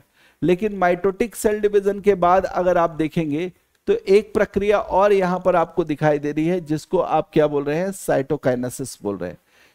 साइटोकाइनेसिस वो प्रक्रिया है जिसमें एक मातृ कोशिका से 2 संतति कोशिकाएं बनेंगी। एक पेरेंट सेल से या मदर सेल से 2 डॉटर सेल्स का फॉर्मेशन होगा। यहां पर क्या हो गया? यहां पर आपका माइटोसिस का प्रोसेस या समसूत्री विभाजन की जो प्रक्रिया है वो समाप्त हो गई। लेकिन इसके बाद अगर आप देखें तो वो जो कोशिका है, नई कोशिका है, उसमें भी अभी आगे चलकर क्या होगा? सेल डिवीजन होगा, उसका भी जो है वो डिवीजन होगा। तो उसके डिवीजन के लिए उसके जो क्रोमेटिन नेटवर्क है, उस कोशिका के अंदर जो क्रोमेटिन नेटवर्क है, उस क्रोमेटिन नेटवर्क को अगर आप देखें, ठीक है, उस क्रोमेटिन नेटवर्क को अगर आप देखें तो उस क्रोमेटिन नेटवर्क का फॉर्मेशन कैसे हुआ है? डीएनए, आरएनए और न्यूक्लिक अम्ल के मिलने से। तो वहां पर जो डीएनए है, जो कि मुख्य रूप से आनुवांशिक गुणों का वाहक कहा जाता है, उस डीएनए की डबलिंग होना जरूरी है, क्योंकि जब एक कोशिका से 2 कोशिका बनेगी तो सेम डीएनए का मटेरियल भी दूसरी कोशिका में जाना चाहिए। ऐसे में डीएनए का डबल होना, जिसको कि हम रेप्लिकेशन का प्रोसेस या प्रतिकृतिकरण की प्रक्रिया बोलते हैं, तो अभी जब तक डीएनए का प्रतिकृतिकरण नहीं होता है ना, जब तक उसका रेप्लिकेशन नहीं होता है, तो उसके रेप्लिकेशन और समसूत्री विभाजन के बीच का जो गैप होता है उसी को आप क्या बोलते हैं? जीवन फेज बोलते हैं। उसी को आप क्या बोलते हैं? जीवन फेज बोलते हैं। ठीक है, तो यहां पर क्या होगा कि जो जीवन प्रावस्था है, इसमें कोशिका में लगातार वृद्धि हो रही होती है, और उसके साथ साथ आरएनए और जितने भी आवश्यक प्रोटीन हैं, इनका भी क्या हो रहा होता है? निर्माण हो रहा होता है। क्योंकि इन सारी चीजों को ज्यादा मात्रा में बनाएंगे तभी जाकर जब एक मातृ कोशिका से या एक पेरेंट सेल से 2 डॉटर सेल्स बनेंगे, तो उन डॉटर सेल्स में उसका क्या हो जाएगा? डिवीजन हो जाएगा या डिस्ट्रीब्यूशन हो जाएगा। ठीक है, तो जीवन प्रावस्था में कुछ है नहीं। जीवन प्रावस्था में सिर्फ और सिर्फ जो आरएनए और आवश्यक प्रोटीन होते हैं, है ना, आरएनए और आवश्यक प्रोटीन होते हैं, सिर्फ और सिर्फ इनका संश्लेषण होता है। आरएनए और आवश्यक प्रोटीनों का संश्लेषण होता है, इसके अलावा और कुछ खास यहां पर नहीं होता। ठीक, इसके अलावा अगर आप देखेंगे तो आगे हम यहां पर देखें कि दूसरा जो फेज है उसको हम बोलते हैं एस प्रावस्था। ठीक है, एस प्रावस्था। एस प्रावस्था को सिंथेसिस फेज या संश्लेषण प्रावस्था बोलते हैं। सिंथेसिस फेज या संश्लेषण प्रावस्था बोलते हैं। और इस प्रावस्था में क्या होता है, यहीं पर डीएनए की प्रतिकृति बनती है, यानी रेप्लिकेशन ऑफ डीएनए होता है।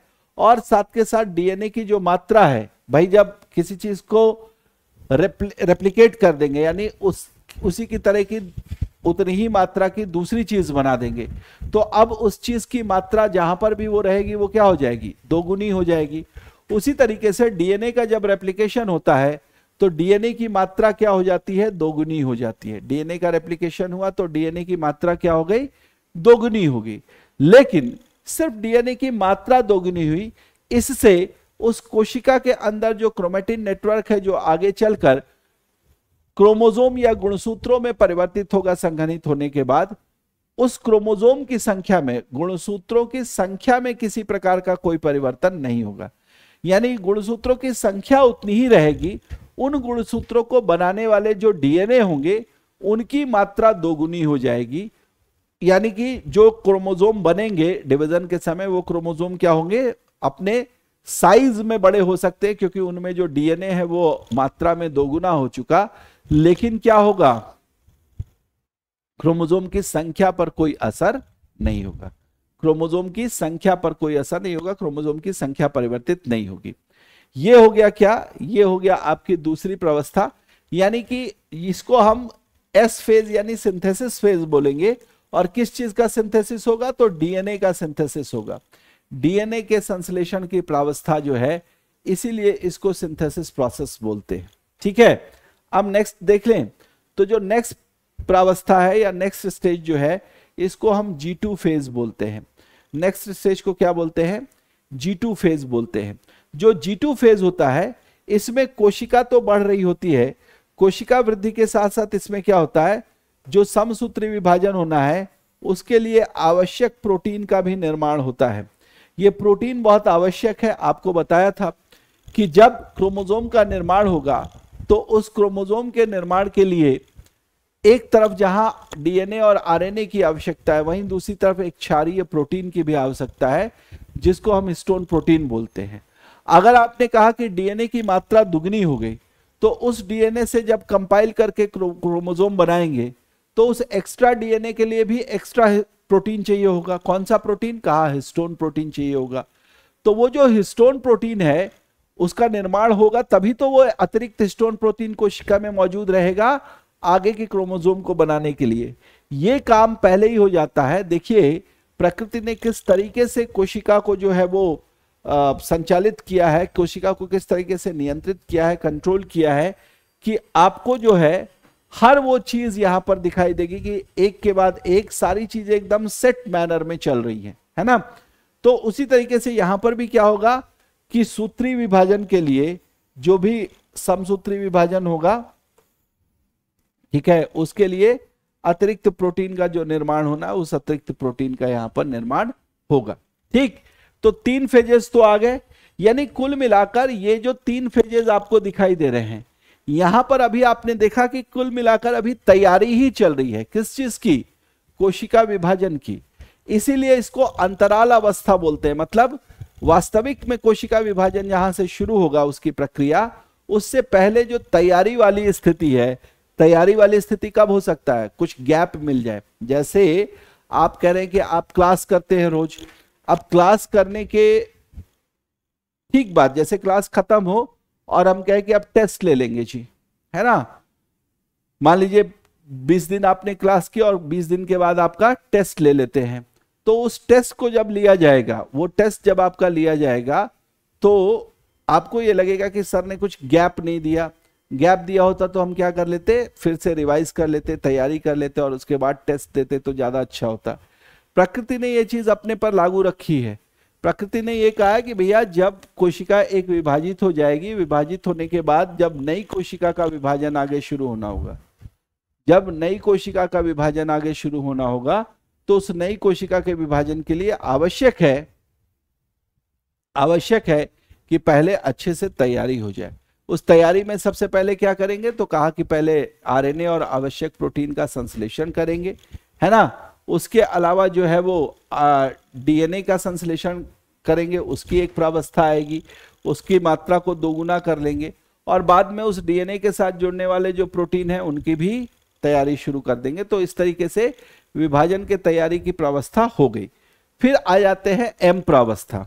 अब देखिए जो एम प्रावस्था है ना, एम प्रावस्था, इसको आप माइटोटिक फेज बोल सकते हैं। क्या बोल सकते हैं? माइटोटिक फेज बोल सकते हैं, समसूत्री चरण बोल सकते हैं। अब ये समसूत्री चरण क्या है? तो कहा कि जब एक पेरेंट सेल से दो डॉटर सेल्स बनेंगी, एक मातृ कोशिका से दो संतति कोशिकाएं बनेंगी, तो जो दो संतति कोशिकाएं बनेंगी उनमें क्रोमोसोम के नंबर या गुणसूत्रों की संख्या समान रहेगी। जब हम टर्म यूज करते हैं समसूत्री, इसका मतलब होता है समान संख्या में गुणसूत्र। समसूत्री का मतलब समान संख्या में गुणसूत्र। तो एक कोशिका से जब दो कोशिकाएं बन जाएंगी तो दोनों बनी हुई नई कोशिकाओं में जो गुणसूत्रों की संख्या होगी उनकी संख्या ठीक मातृ कोशिका में उपस्थित गुणसूत्रों की संख्या के बराबर होगी। यानी कि अगर आप ये कहते हैं कि गुणसूत्र में जो क्रोमोसोम की संख्या है वो 2n है, कितनी है? 2n। 2n का मतलब हो गया कि गुणसूत्रों की जो संख्या है वो डबल है, दो गुनी है, जोड़ों में है, पेयर्स में है। जैसे ह्यूमन में जब हम बात करते हैं तो हम कहते हैं कि 23 जोड़े या 46, है ना। n यहां पर हो गया 23, क्योंकि 23 अलग अलग प्रकार के क्रोमोसोम है और सभी क्रोमोसोम जोड़े में पाए जा रहे हैं। सभी क्रोमोसोम किस में पाए जा रहे हैं? जोड़े में पाए जा रहे हैं, पेयर्स में पाए जा रहे हैं।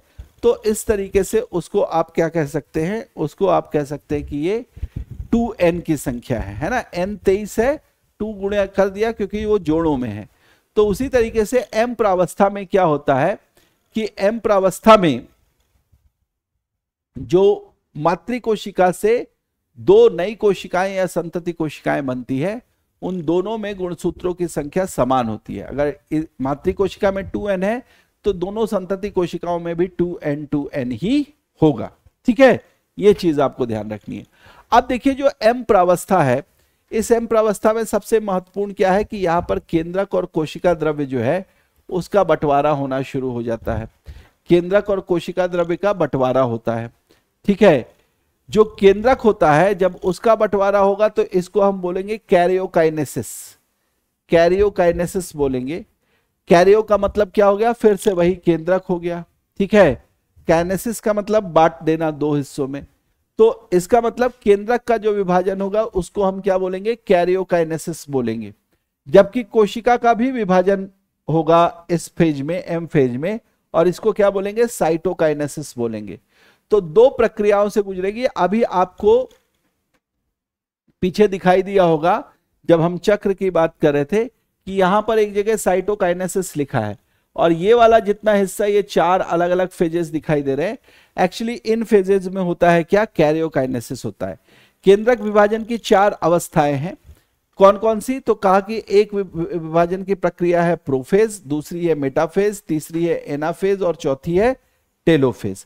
इन 4 अलग अलग फेजेस से या इन 4 अलग अलग प्रावस्थाओं से होकर जब कोशिका गुजरती है तो अंततः चौथी प्रक्रिया के बाद, या जिसको आप अंत्यावस्था या टेलोफेज की अवस्था बोल रहे हैं, यहां पर कोशिका का केंद्रक बंटकर 2 हो जाता है। यानी एक केंद्रक जो है वो बंटकर क्या हो जाएगा? 2 हो जाएगा। ठीक है, तो अब इन चारों प्रावस्थाओं को हम देख लेते हैं, चारों फेजेस को देख लेते हैं। सबसे पहले प्रोफेज की प्रावस्था देखते हैं। सबसे पहले प्रोफेज की प्रावस्था, या फिर हम यहां पर जो है वो पूर्वावस्था जिसको आप बोल सकते हैं वो देखेंगे। इस पूर्वावस्था में सबसे पहले जो गुणसूत्रीय पदार्थ होता है, यानी कि जो क्रोमैटिन नेटवर्क होता है, इसका संघनन शुरू हो जाता है। मैंने ये बात कई बार आपको बताई कि जब कोशिका अविभाजित स्थिति में होती है तो उस समय कोशिका के अंदर क्रोमोसोम, अगर हम उस कोशिका को देखें माइक्रोस्कोप के अंदर तो हमें क्रोमोसोम दिखाई नहीं देंगे, बल्कि कोशिका के केंद्रक में हमें धागे नुमा, उलझे हुए धागे नुमा संरचना दिखाई देगी। ठीक है, तो उनको हम क्रोमैटिन नेटवर्क बोलेंगे। लेकिन जैसे ही कोशिका विभाजन की स्थिति में आती है, अब तो यहां पर तैयारी हो चुकी, इंटरफेज का जितना भी टाइम था वो गुजर गया, तो इंटरफेज के बाद अब कोशिका क्या होगी? विभाजन की स्थिति में आएगी। तो निश्चित रूप से विभाजन की स्थिति में आएगी तो यहां पर जो केंद्रकीय पदार्थ है या जो गुणसूत्रीय पदार्थ है जिसको क्रोमैटिन नेटवर्क बोलते हैं, उसका संघनन प्रारंभ हो जाएगा। इसके अलावा जो तारक काय हैं, द्विगुणित तारक काय हैं, दो तारक काय कोशिका में मिलते हैं, वो कोशिका के ध्रुवों की ओर चले जाते हैं, यानी कोशिका के दोनों एंड्स पर चले जाते हैं। अभी मैं चित्र से भी आपको ये चीज दिखाऊंगा कि किस तरीके से ये काम हो रहे हैं। एक बार आप ये टेक्स्ट देख लीजिए, ठीक है। इसके अलावा कोशिका के अंदर जो अलग अलग कोशिकांग हैं, जैसे कि गोल्जी काय होता है, अंतःप्रद्रवी जालिका होती है, केंद्रक झिल्ली होती है या केंद्रिका होती है, ये सब दिखना बंद हो जाते हैं। तो अभी आपका प्रश्न आएगा कि कहां गायब हो गए। देखिए, इन सारी चीजों का जो निर्माण हो रखा है, वो सारी चीजों का निर्माण कोशिका में उपस्थित पदार्थों के द्वारा ही होता है। जब कोशिका विभाजन की स्थिति में आती है, उस समय ये सारे पदार्थ क्या होते हैं, ये सारे पदार्थ विघटित हो जाते हैं, डिकम्पोज हो जाते हैं, और डिकम्पोज होके वो क्या होता है, उसी कोशिका के अंदर जो है डीकंडेंस हो जाते हैं, और डीकंडेंस होकर क्या होते हैं, उसी कोशिका द्रव्य में फैल जाते हैं। मतलब वहां पर आप इनको अलग अलग कोशिकांग के रूप में नहीं देख पाएंगे अगर उस समय आप उस कोशिका को माइक्रोस्कोप के अंदर देखें, ठीक है। तो ये सारे के सारे क्या हो जाते हैं, इनविजिबल हो जाते हैं, अदृश्य हो जाते हैं।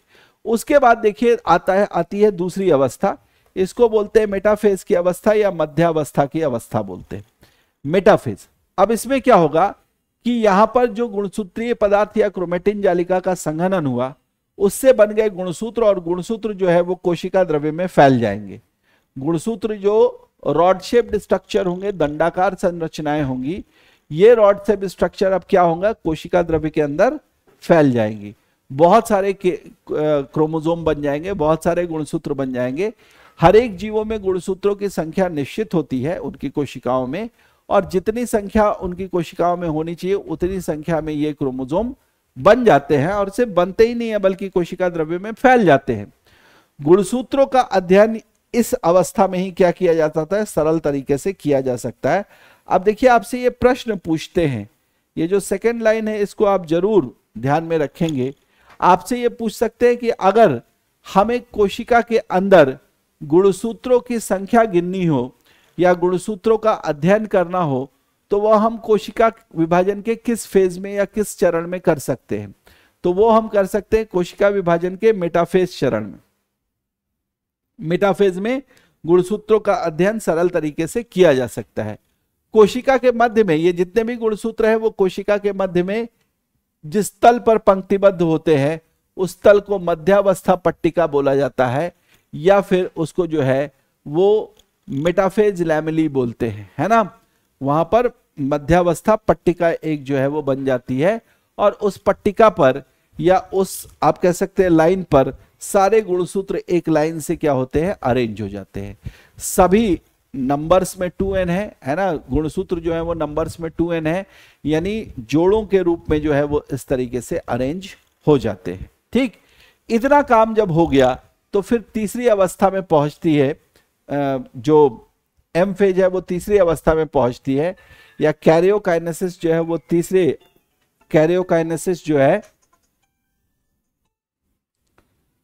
कैरियोकाइनेसिस जो है वो तीसरे अवस्था में पहुंचता है, जिसको हम क्या बोलते हैं, एनाफेज बोलते हैं या पश्चावस्था बोलते हैं। इसको हम क्या बोलते हैं, एनाफेज या पश्चावस्था बोलते हैं। इस अवस्था में क्या होगा कि जितने भी गुणसूत्र हैं, प्रत्येक गुणसूत्र वो एक साथ सेंट्रोमियर से अलग होने लगते हैं। कैसे अलग होने लगते हैं, तो यहां पर मैं बताऊंगा आपको। कल जो हम लोगों ने क्लास की थी, आपको बताया था कि जो सेंट्रोसोम होते हैं, इससे कुछ धागे नुमा संरचनाएं निकलती हैं। उन धागे नुमा संरचनाओं को हम स्पिंडल फाइबर बोलते हैं। क्या बोलते हैं, स्पिंडल फाइबर बोलते हैं। ये स्पिंडल फाइबर आकर कहां जुड़ जाएंगे, ये आकर क्रोमोसोम के दोनों एंड्स पर जुड़ जाएंगे और उनको खींचना शुरू करेंगे विपरीत दिशा में। जब उनको विपरीत दिशा में खींचा जाएगा तो ये बीच में जहां पर क्रोमोसोम के दो हिस्से होते हैं, उन दो हिस्सों के पास से बीच से, जिसको सेंट्रोमियर बोलते हैं, वहां से ये क्रोमोसोम के हिस्से टूट जाएंगे और सेंट्रोमियर से ये अलग होने लगते हैं। जो भी क्रोमोसोम के आधे हिस्से होंगे उनको हम अर्धगुणसूत्र बोलेंगे। प्रत्येक अर्धगुणसूत्र जो है वो उनको संतति अर्धगुणसूत्र या फिर उनको डॉटर सेमी क्रोमोसोम जो है वो कहा जाएगा। ठीक है, अर्ध गुणसूत्र या सेमी क्रोमोसोम बोलते हैं और उनको डॉटर सेमी क्रोमोसोम बोलते हैं। जो संतति अर्ध गुणसूत्र होते हैं ये क्या होते हैं, ये अर्ध गुणसूत्र विपरीत ध्रुवों की ओर जाना शुरू कर देते हैं, क्योंकि ध्रुव किसने बनाया है, सेंट्रोसोम ने, और वो अपनी तरफ स्पिंडल फाइबर की सहायता से क्या करेगा, खींचेगा। तो कल वाला चित्र आप जरूर याद कर ले, अगर आपको नहीं याद आए तो आप पीछे जाकर कल के डेट की जो वीडियो है ना, इससे पहले की जो वीडियो है उसको जरूर देख लेंगे। ठीक है, उस वीडियो का जो लिंक है वो भी मैं आपको डिस्क्रिप्शन में डाल दूंगा ताकि आप वहां पर उसको आसानी से ढूंढ सके। ठीक है, तो ये काम आपने कर लिया, एनाफेज वाला समझ में आ गया। अब एनाफेज के बाद देखिए क्या हुआ, एनाफेज के बाद चौथी अवस्था आई जिसको हम टेलोफेज बोलेंगे। ये जो टेलोफेज अवस्था होगी इसमें जितने भी संतति अर्ध गुणसूत्र हैं ये असंघनित होने लगेंगे, असंघनित होने लगेंगे यानी फिर से ये डीकंडेंस हो जाएंगे और धागे नुमा संरचनाओं में परिवर्तित होने लगेंगे। किसमें, ये धागे नुमा संरचनाओं में परिवर्तित हो जाएंगे। कौन से धागे, वही जिनको हमने क्रोमैटिन जालिका बोला था। तो ये वापस से क्या होंगे, उसी में परिवर्तित हो जाएंगे। जो असंघनित गुणसूत्र है इनके चारों ओर क्या हो जाएगा, फिर से केंद्रक झिल्ली का निर्माण हो जाएगा। केंद्रक झिल्ली जो है वो फिर से निर्मित हो जाएगी और जैसे ही केंद्रक झिल्ली निर्मित होगी उसके साथ साथ जो है जितने कोशिकांग अदृश्य हो गए थे या डीकंडेंस हो गए थे वो सारे के सारे कोशिकांग क्या होगा, यहां पर आ जाएंगे। जैसे अंतःप्रद्रवी जालिका, गोल्जी काय, केंद्रिका, इन सभी का भी निर्माण हो जाएगा और ये सभी जो है ये वहां पर क्या हो जाएंगे, एक साथ दिखना शुरू हो जाएंगे। ठीक है, ये सारे जो है वो एक साथ दिखना शुरू हो जाएंगे। अंतःप्रद्रवी जालिका केंद्रक झिल्ली से इधर जुड़ जाएगी और वापस से जाकर किससे जुड़ जाएगी, कोशिका झिल्ली या फिर जिसको आप प्लाज्मा झिल्ली बोलते हैं उससे जाकर जुड़ जाएगी। साथ के साथ केंद्रक के अंदर केंद्रिका फिर से बन जाएगी और अंतःप्रद्रवी जालिका के आसपास गोल्जी काय का भी निर्माण हो जाएगा। तो ये जो चार प्रक्रियाएं हैं इन चार प्रक्रियाओं से मिलकर आपका क्या बन गया, आप कौन सी प्रक्रिया हो गई, कैरियोकाइनेसिस, यानी कि केंद्रक का विभाजन हो गया, है ना, केंद्रक का विभाजन हो गया। अब जो दूसरी प्रक्रिया है वो है प्रमुख रूप से क्या, साइटोकाइनेसिस, या फिर आप बोलेंगे इसको कोशिका विभाजन। तो अब यहां क्या होगा इसको हम आगे समझेंगे यहां पर। ओके, तो सबसे पहले मैंने आपको यहां पर जो बताया था कि जो समसूत्री विभाजन होगा उसमें तीन प्रक्रियाएं जो है आपकी वो होंगी, कौन कौन सी, G1 प्रक्रिया, S प्रक्रिया और G2 प्रक्रिया, गैप 1 सिंथेसिस फेज और उसके बाद जो है वो आप कह सकते हैं कि गैप 2 फेज आएगा। लेकिन इसके बाद यहां पर आपका जो है ये एक प्रक्रिया आएगी जिसको आप M फेज बोलेंगे और M फेज में क्या होगा, सबसे पहले केंद्रक का विभाजन होगा। तो दो मैंने बताया था, M फेज में कैरियोकाइनेसिस और साइटोकाइनेसिस होगा। कैरियोकाइनेसिस 4 डिफरेंट फेजेस से कंप्लीट होगा। तो एक प्रोफेज में क्या होगा, प्रोफेज में जो है सबसे पहले डीकंडेंसेशन हो जाएगा। ठीक है, प्रोफेज में जो है वो सबसे पहले डीकंडेंसेशन हो जाएगा, क्रोमोसोम का निर्माण शुरू होगा। दूसरे फेज में आएंगे तो क्रोमोसोम जो है वो अरेंज हो जाएंगे और इसके साथ साथ उनसे जो है वो स्पिंडल फाइबर आकर जुड़ जाएंगे। फिर ये स्पिंडल फाइबर खींचेंगे और खींचने के बाद उसको दोनों तरफ क्रोमोसोम के आधे आधे हिस्से को दोनों तरफ ले जाने लगेंगे कोशिका में और उसके बाद फाइनली जो है वो फिर से डीकंडेंस हो जाएंगे हर एक अर्ध गुणसूत्र और उनके तरफ इस तरीके से फिर से क्या बन जाएगा, केंद्रक झिल्ली बन जाएगी। इतनी चीजें आपको समझाई। अब यहां से देखें, मैं आपको कैरियोकाइनेसिस का ये जो दो हिस्सा है वो दिखा रहा हूं। देखिए प्रोफेज की प्रक्रिया जो है, चित्र में देखेंगे जरा, प्रोफेज की प्रक्रिया जो है उसमें सबसे पहले क्या हो रहा है, अर्ली प्रोफेज, दो हिस्सों में इसको देख लेते हैं। अर्ली प्रोफेज में क्या होगा, डीकंडेंसेशन शुरू होगा और प्रोफेज के अंत होते होते सारे क्रोमोसोम अपने जोड़ों के साथ बन जाएंगे। उसके बाद मेटाफेज में आएंगे तो जितने भी क्रोमोसोम हैं वो सारे क्रोमोसोम धीरे धीरे जो उनके साथ जो है सेंट्रोसोम से आए हुए स्पिंडल फाइबर जुड़ जाएंगे और वो उनको सबसे पहले अरेंज कर देंगे एक लाइन में।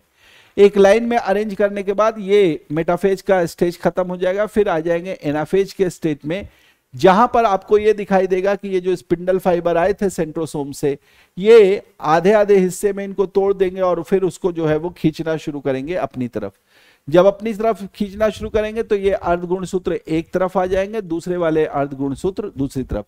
ये जो अर्ध गुणसूत्र थे ये क्या थे, ये पहले एक साथ जुड़े हुए थे, यहां पर आप देखिए ये पहले एक साथ जुड़े हुए थे, लेकिन फिर ये जो है वो दो हिस्सों में बढ़ जाएंगे, और जब ये दोनों तरफ ध्रुवों की तरफ चले जाएंगे तो उसके बाद ये वापस से डीकंडेंस हो जाएंगे, स्पिंडल फाइबर से ये अलग हो जाएंगे, और डीकंडेंस होने के बाद इनके तरफ फिर से क्या बन जाएगा, केंद्रक झिल्ली इस तरीके से बन जाएगी। ठीक है, तो इतनी प्रक्रिया जो है वो किसकी है, कैरियोकाइनेसिस की प्रक्रिया है ना। इतनी प्रक्रिया जो है वो कैरियोकाइनेसिस की प्रक्रिया है, या फिर आप इसको क्या बोल सकते हैं, इसको आप जो है वो केंद्रक विभाजन की प्रक्रिया कह सकते हैं। ठीक है, अब केंद्रक विभाजन के बाद आपका जो दूसरी प्रक्रिया है उसको हम बोलेंगे साइटोकाइनेसिस। साइटोकाइनेसिस एक छोटा सा आपको यहां पर दिखाई दे रहा है ना, इस तरीके से अगर आप देखें ये छोटा सा जो हिस्सा है उसको आप, जिसको कि आप यहां पर क्या बोल रहे हैं, जिसको कि आप कोशिका द्रव्य विभाजन और उसके बाद G0 फेज बोल रहे हैं, यही क्या है, साइटोकाइनेसिस का फेज है। तो इस साइटोकाइनेसिस के फेज में क्या होगा वो हम देख लेते हैं। साइटोकाइनेसिस या फिर यहां पर कोशिका द्रव्य का जो विभाजन होगा वो केंद्रक विभाजन के संपन्न होने के बाद इसका विभाजन होता है। जंतु कोशिका में उसकी झिल्ली के मध्य से ऐसे खांचे बनना शुरू होंगे, और ये जब खांचे बनेंगे तो ये खांचे अंदर की ओर धंसते चले जाएंगे। जैसे जैसे ये खांचे अंदर की ओर धंसेंगे वैसे वैसे ये आगे बढ़ते बढ़ते एक दूसरे से क्या हो जाएगा, जुड़ जाएंगे, और जुड़ने के बाद क्या होगा, ये जितना मटेरियल इधर है वो एक तरफ हो जाएगा, जितना मटेरियल इधर है वो दूसरी तरफ हो जाएगा, और जुड़ने के बाद ये दो अलग अलग कोशिकाओं में बढ़ जाएंगे, जैसा कि यहां पर आपको इस हिस्से में दिखाई दे रहा है। तो ये वाला हिस्सा टेलोफेज का था। टेलोफेज के बाद आपका साइटोकाइनेसिस, टेलोफेज लास्ट स्टेज था एम फेज का, उसके बाद आपका ये जो है इधर आपको दिखाई दे रहे हैं साइटोकाइनेसिस का हिस्सा। तो यहां मैंने लिखा हुआ बहुत स्पष्ट रूप से कि जो जंतु कोशिका है उसकी कोशिका झिल्ली में मध्य से खांचे बनना शुरू हो जाते हैं, और ये खांचे कोशिका के केंद्र तक पहुंच जाते हैं। ठीक है, खांचों के छोर आपस में जुड़ने के बाद कोशिका को दो भागों में बांट देते हैं, और प्रत्येक भाग नई संतति कोशिका होता है। ठीक है, वही चीज मैं अभी यहां आपको बता रहा था। पादप कोशिकाओं में साइटोकाइनेसिस दूसरी भिन्न प्रक्रियाओं से संपन्न होता है, और इसमें कोशिका भित्ति का विभाजन भी आवश्यक होता है। यह विभाजन एक अलग प्रक्रिया है, उस अलग प्रक्रिया को हम अलग तरीके से समझेंगे, बट यहां पर आप जंतु कोशिका में इसी प्रकार का विभाजन होता हुआ पाएंगे। ठीक है, देखिए पादप कोशिका में अगर आप आएंगे तो वहां पर क्या होगा, वहां पर इस तरीके से जो है, जो बीच का केंद्रक आपके जो कोशिका भित्ति वाला हिस्सा है, उस कोशिका भित्ति वाले हिस्से में वो कोशिका भित्ति डबल होना शुरू होगी। बाकी की सारी प्रक्रियाएं वैसे ही चलेंगी, लेकिन कोशिका भित्ति जब डबल हो जाएगी तो वो बीच से टूट जाएगी, और इस तरीके से एक कोशिका और दूसरी कोशिका एक दूसरे से अलग हो जाएंगे, है ना। ऐसा करके ये आपको दिखाई देंगे। ठीक है, अब यहां पर आगे आते हैं। लैंगिक प्रजनन जो भी जीव करेंगे, उन लैंगिक प्रजनन करने वाले जीव, लैंगिक प्रजनन का मतलब क्या हुआ, सेक्सुअल रिप्रोडक्शन का मतलब हो गया कि जब कोई रिप्रोडक्शन की प्रक्रिया या फिर प्रजनन की जो प्रक्रिया है, वो प्रजनन की प्रक्रिया दो भिन्न लिंग वाले जीवों से, भिन्न लिंग वाले का मतलब पुरुष और महिला, मादा और नर, ऐसा आप कह सकते हैं। तो अगर जिन जीवों में इस तरीके से मादा और नर के कारण जो है वो आप कहते हैं कि प्रजनन की प्रक्रिया संपन्न होती है, उन ऐसे प्रजनन की प्रक्रिया को हम लैंगिक प्रजनन या फिर सेक्सुअल रिप्रोडक्शन बोलते हैं। जो सेक्सुअल रिप्रोडक्शन होगा, इसके होने के लिए दो प्रकार की कोशिकाएं, जिनमें सेक्सुअल रिप्रोडक्शन होता है उनके शरीर में दो प्रकार की कोशिकाएं होती है। एक प्रकार की कोशिकाओं को कायिक कोशिकाएं बोलते हैं। कायिक कोशिकाएं मतलब जो कि जनन कोशिकाओं के अलावा की कोशिकाएं होती हैं। जैसे हम बात करें कि हम मनुष्य हैं, मनुष्य में नर और मादा हैं, तो नर में और मादा में, मेल में और फीमेल में कौन कौन सी जनन कोशिकाएं हैं, तो कहेंगे मेल में जो जनन कोशिकाएं होती हैं उनको हम स्पर्म्स बोलते हैं, शुक्राणु बोलते हैं। फीमेल में जो जनन कोशिकाएं होती हैं उनको हम अंडाणु बोलते हैं या एग सेल बोलते हैं। तो इन एग सेल्स और स्पर्म सेल्स को छोड़कर ह्यूमन में अन्य जितने भी अंग बने हैं उन अंगों को बनाने में जो भी कोशिकाएं वहां पर हैं, उन सारी कोशिकाओं को हम क्या कहेंगे? सोमैटिक सेल्स बोलेंगे या फिर कायिक कोशिकाएं बोलेंगे। क्या बोलेंगे? सोमैटिक सेल या कायिक कोशिकाएं बोलेंगे। तो इस तरीके से आपको जो है वो कायिक कोशिकाएं नजर आ रही हैं, सोमैटिक सेल्स नजर आ रहे हैं। और ये सोमैटिक सेल्स जो होते हैं ये द्विगुणित कोशिकाएं होती हैं। द्विगुणित कोशिकाओं का मतलब होता है कि इनमें जो क्रोमोसोम का नंबर है वो पेयर में मिलेगा, है ना। क्रोमोसोम का जो टोटल नंबर है वो किस में मिलेगा? पेयर में। तो इसको हम 2n से सूचित करते हैं। और ऐसी कोशिकाओं को हम हमेशा, जहां पर क्रोमोसोम की संख्या पेयर्स में मिलती है, जोड़ों में मिलती है, ऐसी कोशिकाओं को हम हमेशा डिप्लॉयड या फिर द्विगुणित कोशिका बोलते हैं। इनको क्या बोलते हैं? डिप्लॉयड सेल या द्विगुणित कोशिका बोलते हैं। इसके अलावा जो दूसरे प्रकार की कोशिकाएं होती हैं उनको हम जनन कोशिका बोलेंगे, रिप्रोडक्टिव सेल्स बोलेंगे, या फिर उनको गैमीट्स बोलते हैं। जो रिप्रोडक्टिव सेल्स होते हैं, जैसे अभी मैं बात कर रहा था स्पर्म सेल की, जैसे अभी मैं बात कर रहा था एग सेल की, तो जो स्पर्म सेल या एग सेल होते हैं ये अगुणित कोशिकाएं होती हैं। अगुणित कोशिकाओं का मतलब हुआ कि इनमें क्रोमोसोम पाया तो जाएगा, लेकिन क्रोमोसोम की जो संख्या है वो पेयर्स में या फिर जोड़ों में नहीं मिलेगी, वो पेयर्स या जोड़ों में नहीं मिलेगी। तो उनको हम अगुणित कोशिकाएं बोलेंगे या फिर हैप्लॉइड सेल्स बोलेंगे, ठीक है। और इनको हम सूचित करेंगे किससे? n से। जैसे हमने द्विगुणित कोशिकाओं को या पेयर वाली कोशिकाओं में जो क्रोमोसोम है उनको सूचित किया 2n से, है ना, 2n कोशिकाएं, उसी तरीके से इनको हम बोलेंगे n नंबर ऑफ क्रोमोसोम्स है, और इनको हम हैप्लॉइड कोशिकाएं या अगुणित कोशिकाएं कहेंगे, ठीक है। क्यों बताया मैंने इस चीज को? क्योंकि अभी हम यहां पर जब बात करेंगे, देखिए अगर हम ये कहें कि स्पर्म सेल भी द्विगुणित होता या एग सेल भी द्विगुणित होता, तो ऐसी स्थिति में 2n यानी 23 जोड़े क्रोमोसोम पिता से और 23 जोड़े क्रोमोसोम माता से मिल जाते, और वो जो दोनों स्पर्म और एग सेल मिलते, उनके मिलने के बाद जो क्रोमोसोम का नंबर हो जाता वो कितना हो जाता? 46 और 46, है ना। 92 जो कोशिका 92 क्रोमोसोम्स या 92 क्रोमोसोम्स जो होते वो संतति कोशिका में। तो ऐसे में जो जीव होता वो कहीं बड़े विशालकाय रूप में राक्षस की तरह या अलग तरीके का दिखने वाला जीव हो जाता। तो इस तरह की चीजें जो है वो प्रकृति में इसको अलाउ नहीं किया गया। तो प्रकृति में ये बताया गया कि भैया जो डिप्लॉयड सेल्स होते हैं वो सिर्फ कायिक कोशिकाएं हो सकती हैं, जो जनन कोशिकाएं होंगी उनको हैप्लॉयड रहना पड़ेगा।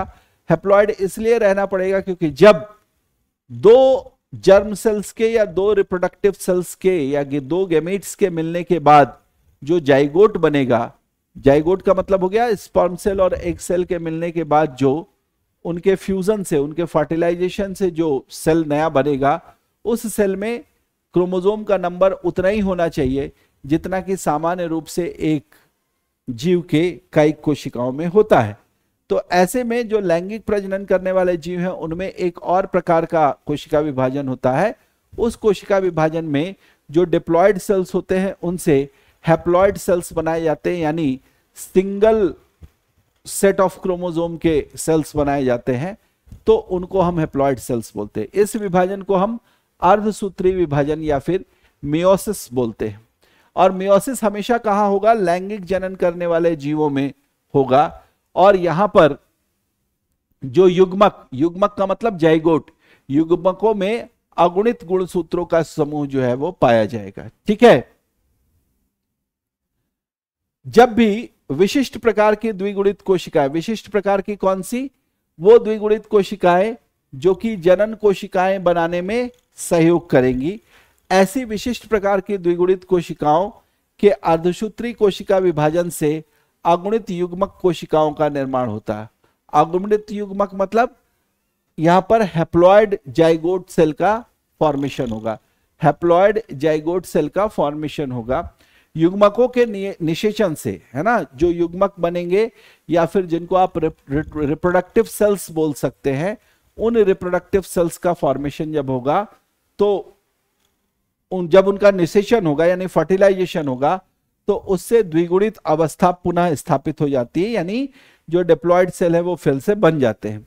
जो अर्धसूत्री विभाजन है वो दो मुख्य चरणों में बनते हैं। दो मुख्य चरणों में कैसे बनते हैं? तो कहा कि जो अर्धसूत्री विभाजन है वो होगा दो पार्ट में, एक अर्धसूत्री 1 और एक अर्धसूत्री विभाजन 2, मियोसिस 1 और मियोसिस 2। ध्यान रखेंगे कि जो मियोसिस 1 होता है इसके जितने भी फेजेस आएंगे, इसके जितने भी फेजेस आएंगे वो सारे के सारे जो फेजेस होंगे वो आपके जो समसूत्री विभाजन हुआ था जिसमें 4 फेजेस कैरियोकाइनेसिस के होते, उन चारों कैरियोकाइनेसिस के फेजेस को क्या करेगा, ये रेप्लिकेट करेगा, यानी उसी को जो है वो दोबारा किया जाएगा। तो यहां से देखें कि जो प्रोफेज 1 है, प्रोफेज 1 अर्धसूत्री विभाजन का जो प्रोफेज 1 है, उस प्रोफेज 1 के अंदर ही ये 5 जो हैं वो अलग अलग तरीके के प्रोसेसेस आएंगे, और उसके बाद फिर प्रोफेज 1 के बाद मेटाफेज 1, एनाफेज 1 और टेलोफेज 1 इस तरीके से होगा। और फिर जो अर्धसूत्री विभाजन का दूसरा आप कह सकते हैं चरण आएगा, उसमें फिर उसी तरीके से प्रोफेज 2, मेटाफेज 2, एनाफेज 2 और टेलोफेज 2, इस तरीके से 4 अलग अलग प्रक्रियाएं चलेंगी। तो एक एक करके जरा देख ले, एक एक करके देख ले। यहां पर सबसे पहले आप देखेंगे कि जो प्रोफेज 1 है, इस प्रोफेज 1 में क्या होता है। देखिए प्रोफेज 1 में वो सारी प्रक्रियाएं होंगी जो कि प्रक्रियाएं कैसे होती हैं, जो प्रक्रियाएं आप कहते हैं वहां पर हो रही थी माइटोसिस में या समसूत्री विभाजन में। ठीक, तो यहां पर क्या होगा, देखिए जब प्रोफेज 1 होगा तो प्रोफेज 1 की शुरुआत होगी लेप्टोटीन से। लेप्टोटीन वाले फेज में क्या होगा कि जो भी गुणसूत्र होंगे, सभी गुणसूत्र, ये सभी गुणसूत्रों का संगठन हो जाता है। ठीक है, जो प्रोफेज 1 में होगा, ये कोशिका के अंदर जो भी गुणसूत्र होंगे सभी गुणसूत्र संगठित हो जाएंगे। उसके बाद दूसरी प्रक्रिया आएगी जाइगोटीन की। जाइगोटीन में क्या होगा कि जितने भी क्रोमोसोम होंगे सब अपने अपने जोड़े बना लेंगे। सब क्या करेंगे, अपने अपने जोड़े बना लेंगे। मैंने बताया था कि क्रोमोसोम जो होते हैं वो जोड़ों में पाए जाते हैं, तो इस तरीके से सबों के जो है वो आपको जोड़े यहां पर दिखाई देंगे। मैं आपको अगर दिखा पाऊं यहां पर कि किस तरीके से हुआ, देखिए यहां पर इस वाले चित्र में आप देखेंगे लेप्टोटीन जो होता है ना, लेप्टोटीन में जितने भी क्रोमोसोम है वो इस तरीके से अरेंज हो जाएंगे, और अरेंज होने के बाद हर एक क्रोमोसोम अपने वाले साथी क्रोमोसोम को ढूंढ लेगा, यानी समजात गुणसूत्रों के जोड़े बन जाएंगे। जैसे यहां पर एक जोड़ा बन गया, यहां पर 2 बन गया, उसके बाद 3 बनेगा, इस तरीके से चलेगा। ठीक है, इसके बाद जाइगोटीन के ही हिस्से में शुरुआत में तो सारे जोड़े बनेंगे, और जोड़े बनने के बाद क्या होगा, तो जो इस क्रोमोसोम के जोड़े बने उनके बीच में एक विशेष प्रकार का कॉम्प्लेक्स बन जाएगा जो कि इन दोनों क्रोमोसोमों को क्या करेगा, जोड़ देगा। जो क्रोमोसोमों को जोड़ देगा इसको हम बोलेंगे साइनेप्टोनीमल कॉम्प्लेक्स। इसको क्या बोलेंगे, साइनेप्टोनीमल कॉम्प्लेक्स बोलेंगे। और इससे ये क्रोमोसोम जो है वो एक साथ ही बने रहेंगे। कौन से क्रोमोसोम, जो जोड़े वाले क्रोमोसोम है। लेकिन ये ध्यान रखना है कि ये जोड़े के जो क्रोमोसोम है इनके पास भी अलग अलग गुणों को प्रदर्शित करने वाले जीन पाए जाएंगे। ये भी जो है इनके पास जीन मिलेंगे। जीन का मतलब क्या है, यूनिट्स, जो कि किसी कैरेक्टरिस्टिक्स को शो करने के लिए रिस्पॉन्सिबल होते हैं, तो वो यहां पर मिलेंगे इस तरीके से। लेकिन दिखाई देने में या साइज में ये क्रोमोसोम्स जो है वो एक समान दिखाई देंगे, इसलिए ये जोड़ों में प्रदर्शित होंगे।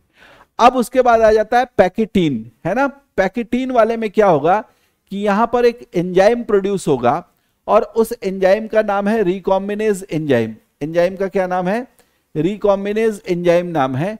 इस एंजाइम के प्रोड्यूस होने के कारण क्या होगा कि जो ये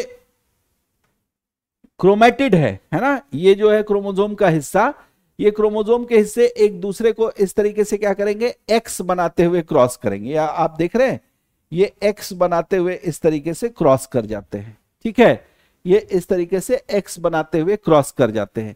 इस प्रक्रिया को क्या बोलते हैं भाई, एक दूसरे को क्रॉस कर रहे हैं तो इसको बोलेंगे क्रॉसिंग ओवर, है ना।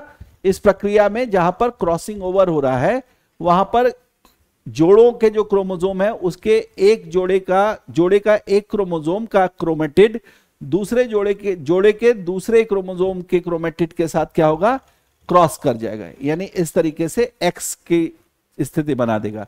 इसको बोलेंगे क्रॉसिंग ओवर।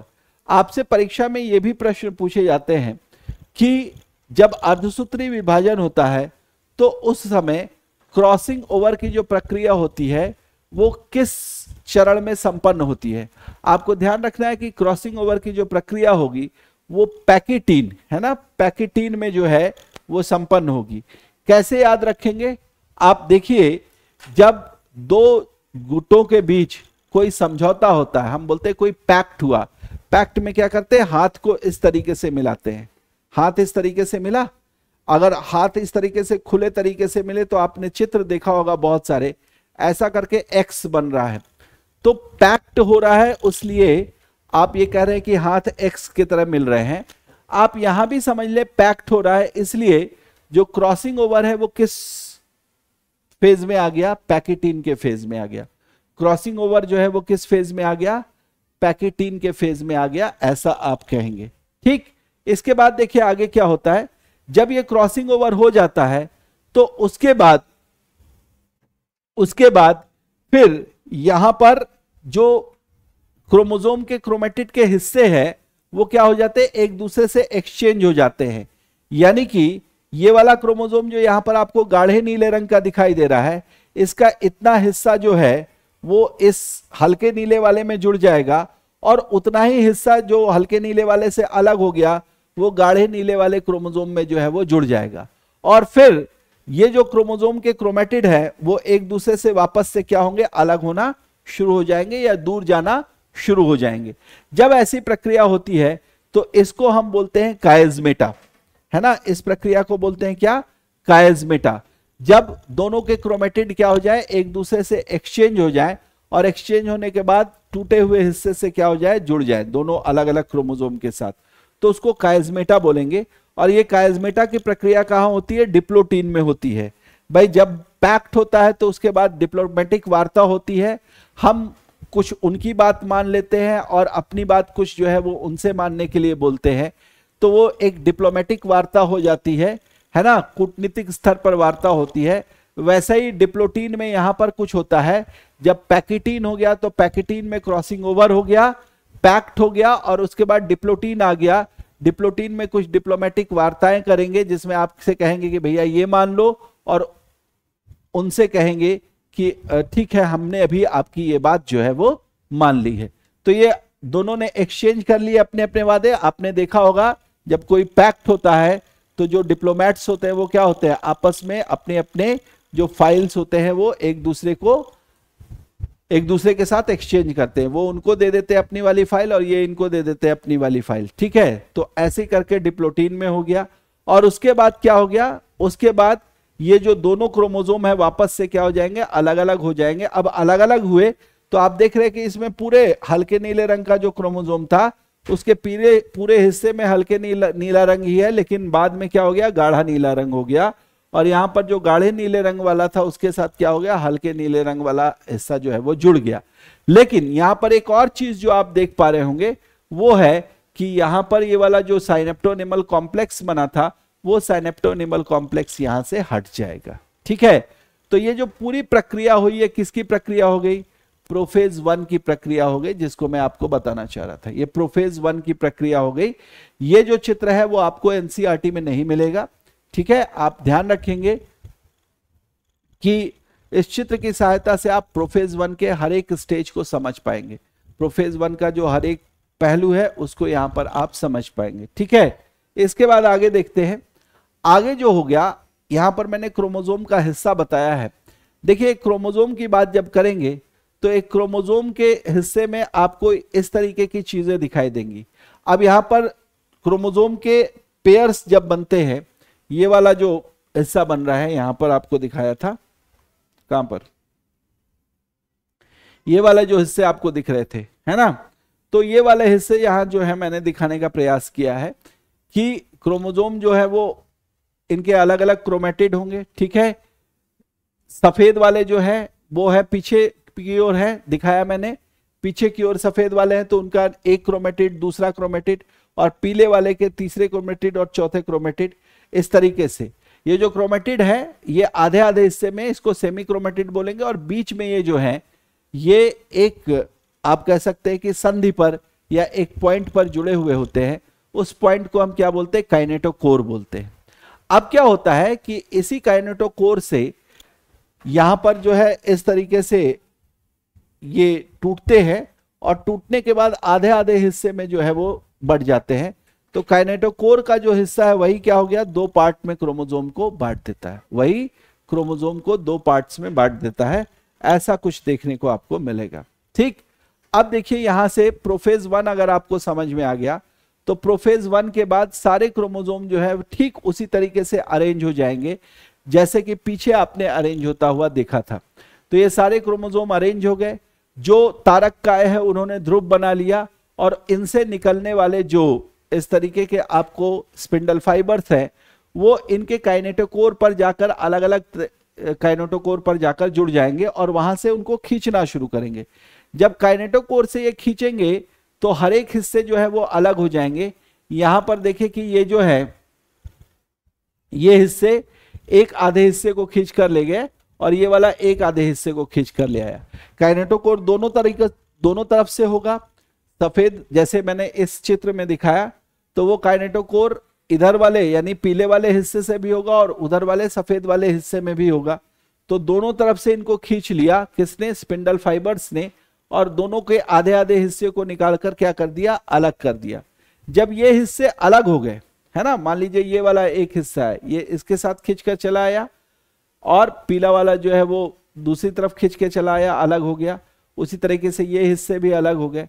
जब ये हिस्से अलग होने लगेंगे है ना, एक दूसरे की तरफ एक दूसरे से अलग होने लगेंगे, तो अलग होने के बाद स्थिति ये बनेगी कि अब जब इनका जो बीच वाला हिस्सा है यानी इस वाले हिस्से को जो आप देख रहे हैं ये बीच में धंसना शुरू होगा और धंसने के बाद जो है ये बीच में आकर मिल जाएगा और इससे जो कोशिकाएं बनेगी तो उन कोशिकाओं में नंबर ऑफ क्रोमोसोम क्या हो जाएंगे, आधे आधे हो जाएंगे।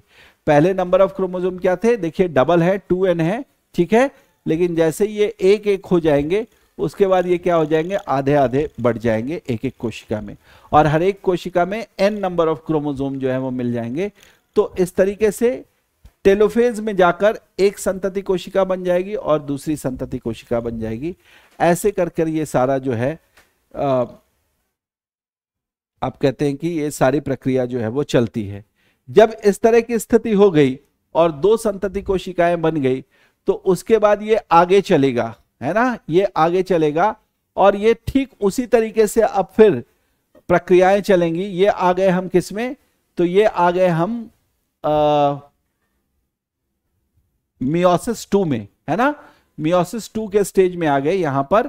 तो जो एक हैप्लॉइड सेल यहां से आया अब वो प्रोफेज 2 में जाएगा और प्रोफेज 2 में जाने के बाद फिर से इसी तरीके से इनसे जो है वो आकर इनके हिस्सों में आकर सेंट्रोमियर वाले हिस्से में आकर ये स्पिंडल फाइबर जुड़ेंगे। ये स्पिंडल फाइबर फिर इनको अरेंज करेंगे, अरेंज करने के बाद इनको खींचेंगे और खींचकर फिर से अलग कर देंगे और अलग करने के बाद इस तरीके से जो है